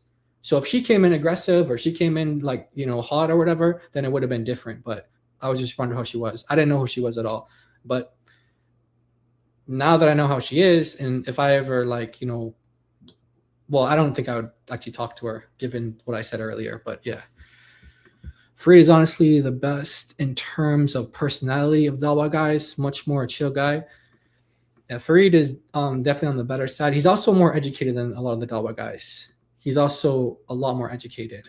And so, but he's not like a debater either, he doesn't do like formal debates. But like I said, we've had a discussion before, and maybe we'll upload that one day, because I think I had to upload like twice. I don't know what the problem was with it, but like I said, he said he would do the debate on another Muslim platform or Muslim podcast. He even like followed me on Clubhouse for a while, but nothing ever came out of it. He never followed up or anything.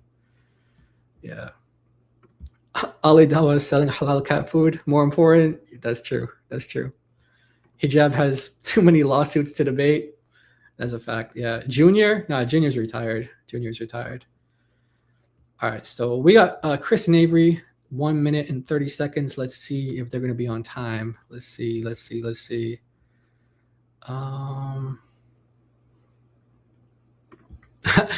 didn't have the heart to turn the heat past medium.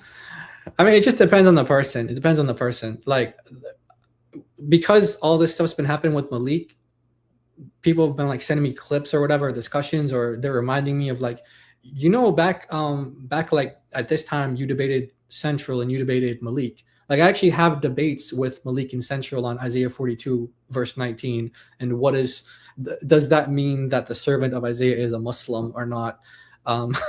So you can see in that debate, because of how those guys are, I turn up the heat a little bit, you know, like in terms of energy and like how I talk to them with aggression and things like that. But normally that's not, I'm just like, it depends like how they are. You said, let me just see here. Sorry, the thing zooms out when I put this up. Please pray for me. I really want to do this full time on the Islamic dilemma side. Okay. And also reach the unengaged, lukewarm Christian. All right, guys, pray for our friends here. We pray they want to go full time and do apologetics and on the Islamic dilemma side. That's great. And then reach out to unengaged, lukewarm Christians. That's great. Yeah. I was talking to someone the other day who does evangelism, and they were telling me that just like people that they run into that become Muslims because of reasons that are like really sad reasons, like to become a Muslim. But had that person met a Christian, or had they run into a Christian community, then who knows, they could have become Christians. So yeah, definitely I hear you on the unengaged, lukewarm Christian part, because we want to see people, you know, like the Lord says, like the harvest is plentiful. And so we pray that the Lord of the harvest sends out more laborers into the harvest. So that's good. Good. All right. So what's going on with, oh, they pushed it back another 5 minutes. What's going on? So guys, we're waiting for these guys to go live. You guys have any topics, anything that's going on? Let's see. I had like a whole like presentation, actually, guys. I had a whole presentation where I was gonna like go over different points on this topic, and I didn't get to it because of the time. But there's like a lot of stuff that we can go over, and I was like encouraged to see that people are taking the arguments and they're going onto TikTok and they're like you know, transforming the memes into actual debates. And so that's really encouraging, because there's so much information on this topic that confuses Muslims. Like, I'll give you guys an example. Wait, I don't know if I can even play sound with this. Let me just check. Can I play sound with this? Oh, it's not going to allow me to do that right now. Okay, no problem. All right, I'll have to do it another time. But there's so much confusion on this topic on the Muslim side, guys, and there's so much information. Like, I'm not joking, you guys. There's tons of material where you could literally just like study it for 5 minutes, and you're gonna have like 10 questions for Muslims that they can't answer. So, people who are like interested in kind of like building up material on this and using it either on TikTok or in your ministry, it's available. We have tons of stuff available, but I just wanted to present some other things that were related to this. What's it like to work for Mike Winger?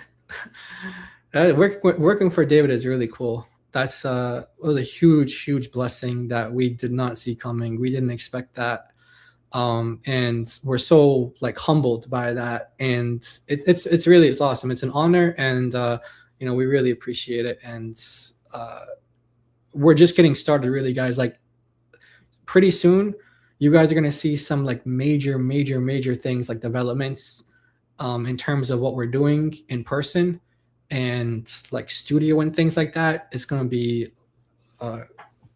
man, it's in the works, and God willing, you guys will see it soon. Yeah. I enjoyed your old motorcycle audios. Oh yeah, that's right. Yeah. So so people were asking about like debates earlier, and I don't really have like formal debates, but I have like discussions like how we did with Kora there. And what I used to do was I would do like a clubhouse discussion, or even way back on Pal Talk. Radical Moderate remembers that. But I would have like the audio for Clubhouse, and we'd have like a discussion, like me versus like a Muslim, or sometimes like me versus like 3 Muslims or whatever. And then I'd put like the visual was like a motorcycle ride, and like, you know, you can see like, you know, driving through like California and kind of just like, but the audio is the debate. So you have like the visual, it's like a motorcycle ride and kind of like some scenery in California, and then you have like the audio of the debate. Some people liked it, like Bo Rudder, he liked it, but other people, they didn't really like it. Some people, it made them dizzy and stuff like that. So we're, you know, but now that we're on camera, it's different. We can, you know, go at it differently. But yeah, that's what we used to do. We used to do that back then. All right, let's see. All right, so guys, we're waiting on Avery and Chris to go live. What's going on? I'll say we got like, let's see. I'll post the link in the chat, guys. I have it so it redirects you guys automatically. Oh yeah, Radical Moderate was one of those people that I used his rides of, by the way. And if you go to his channel, I don't know if it's on this channel or if it's on another channel, but he's got the motorcycle rides. Now that's not in California, that's in other parts of America. He's got some really, really cool rides across the country. And you guys can check out some of his stuff. But I used to do that with his rides as well. I'd put like my audio, like the debates, to his rides, some of them. And yeah, he's got some really cool. He had like one of those really cool like 360 cameras. So you could do like the 360 view on YouTube with it. It's really cool. Yeah, it's all right. So what's going on with Avery and Chris, guys? What's going on? We're waiting for Avery and Chris. We're waiting for Avery and Chris. So what are we doing? What are we doing? I really appreciate the work you do. You keep your speech with them blameless, and you bring your opponent back to Jesus. Thank you so much. That really means a lot, and I appreciate that. Thank you so much for that comment. And yeah, guys, always that's no. But yeah, appreciate that. All right, guys. God bless you guys. See you guys on the next stream. And I got something special for you guys this weekend, God willing. Hopefully we got it to work. I got something in the works for this weekend. So hopefully we can get it working. But all right, guys, let's go over to Chris's channel with Avery, and I'll see you guys over there. So God bless you guys, and Jesus is Lord. Take care, guys. See you over there.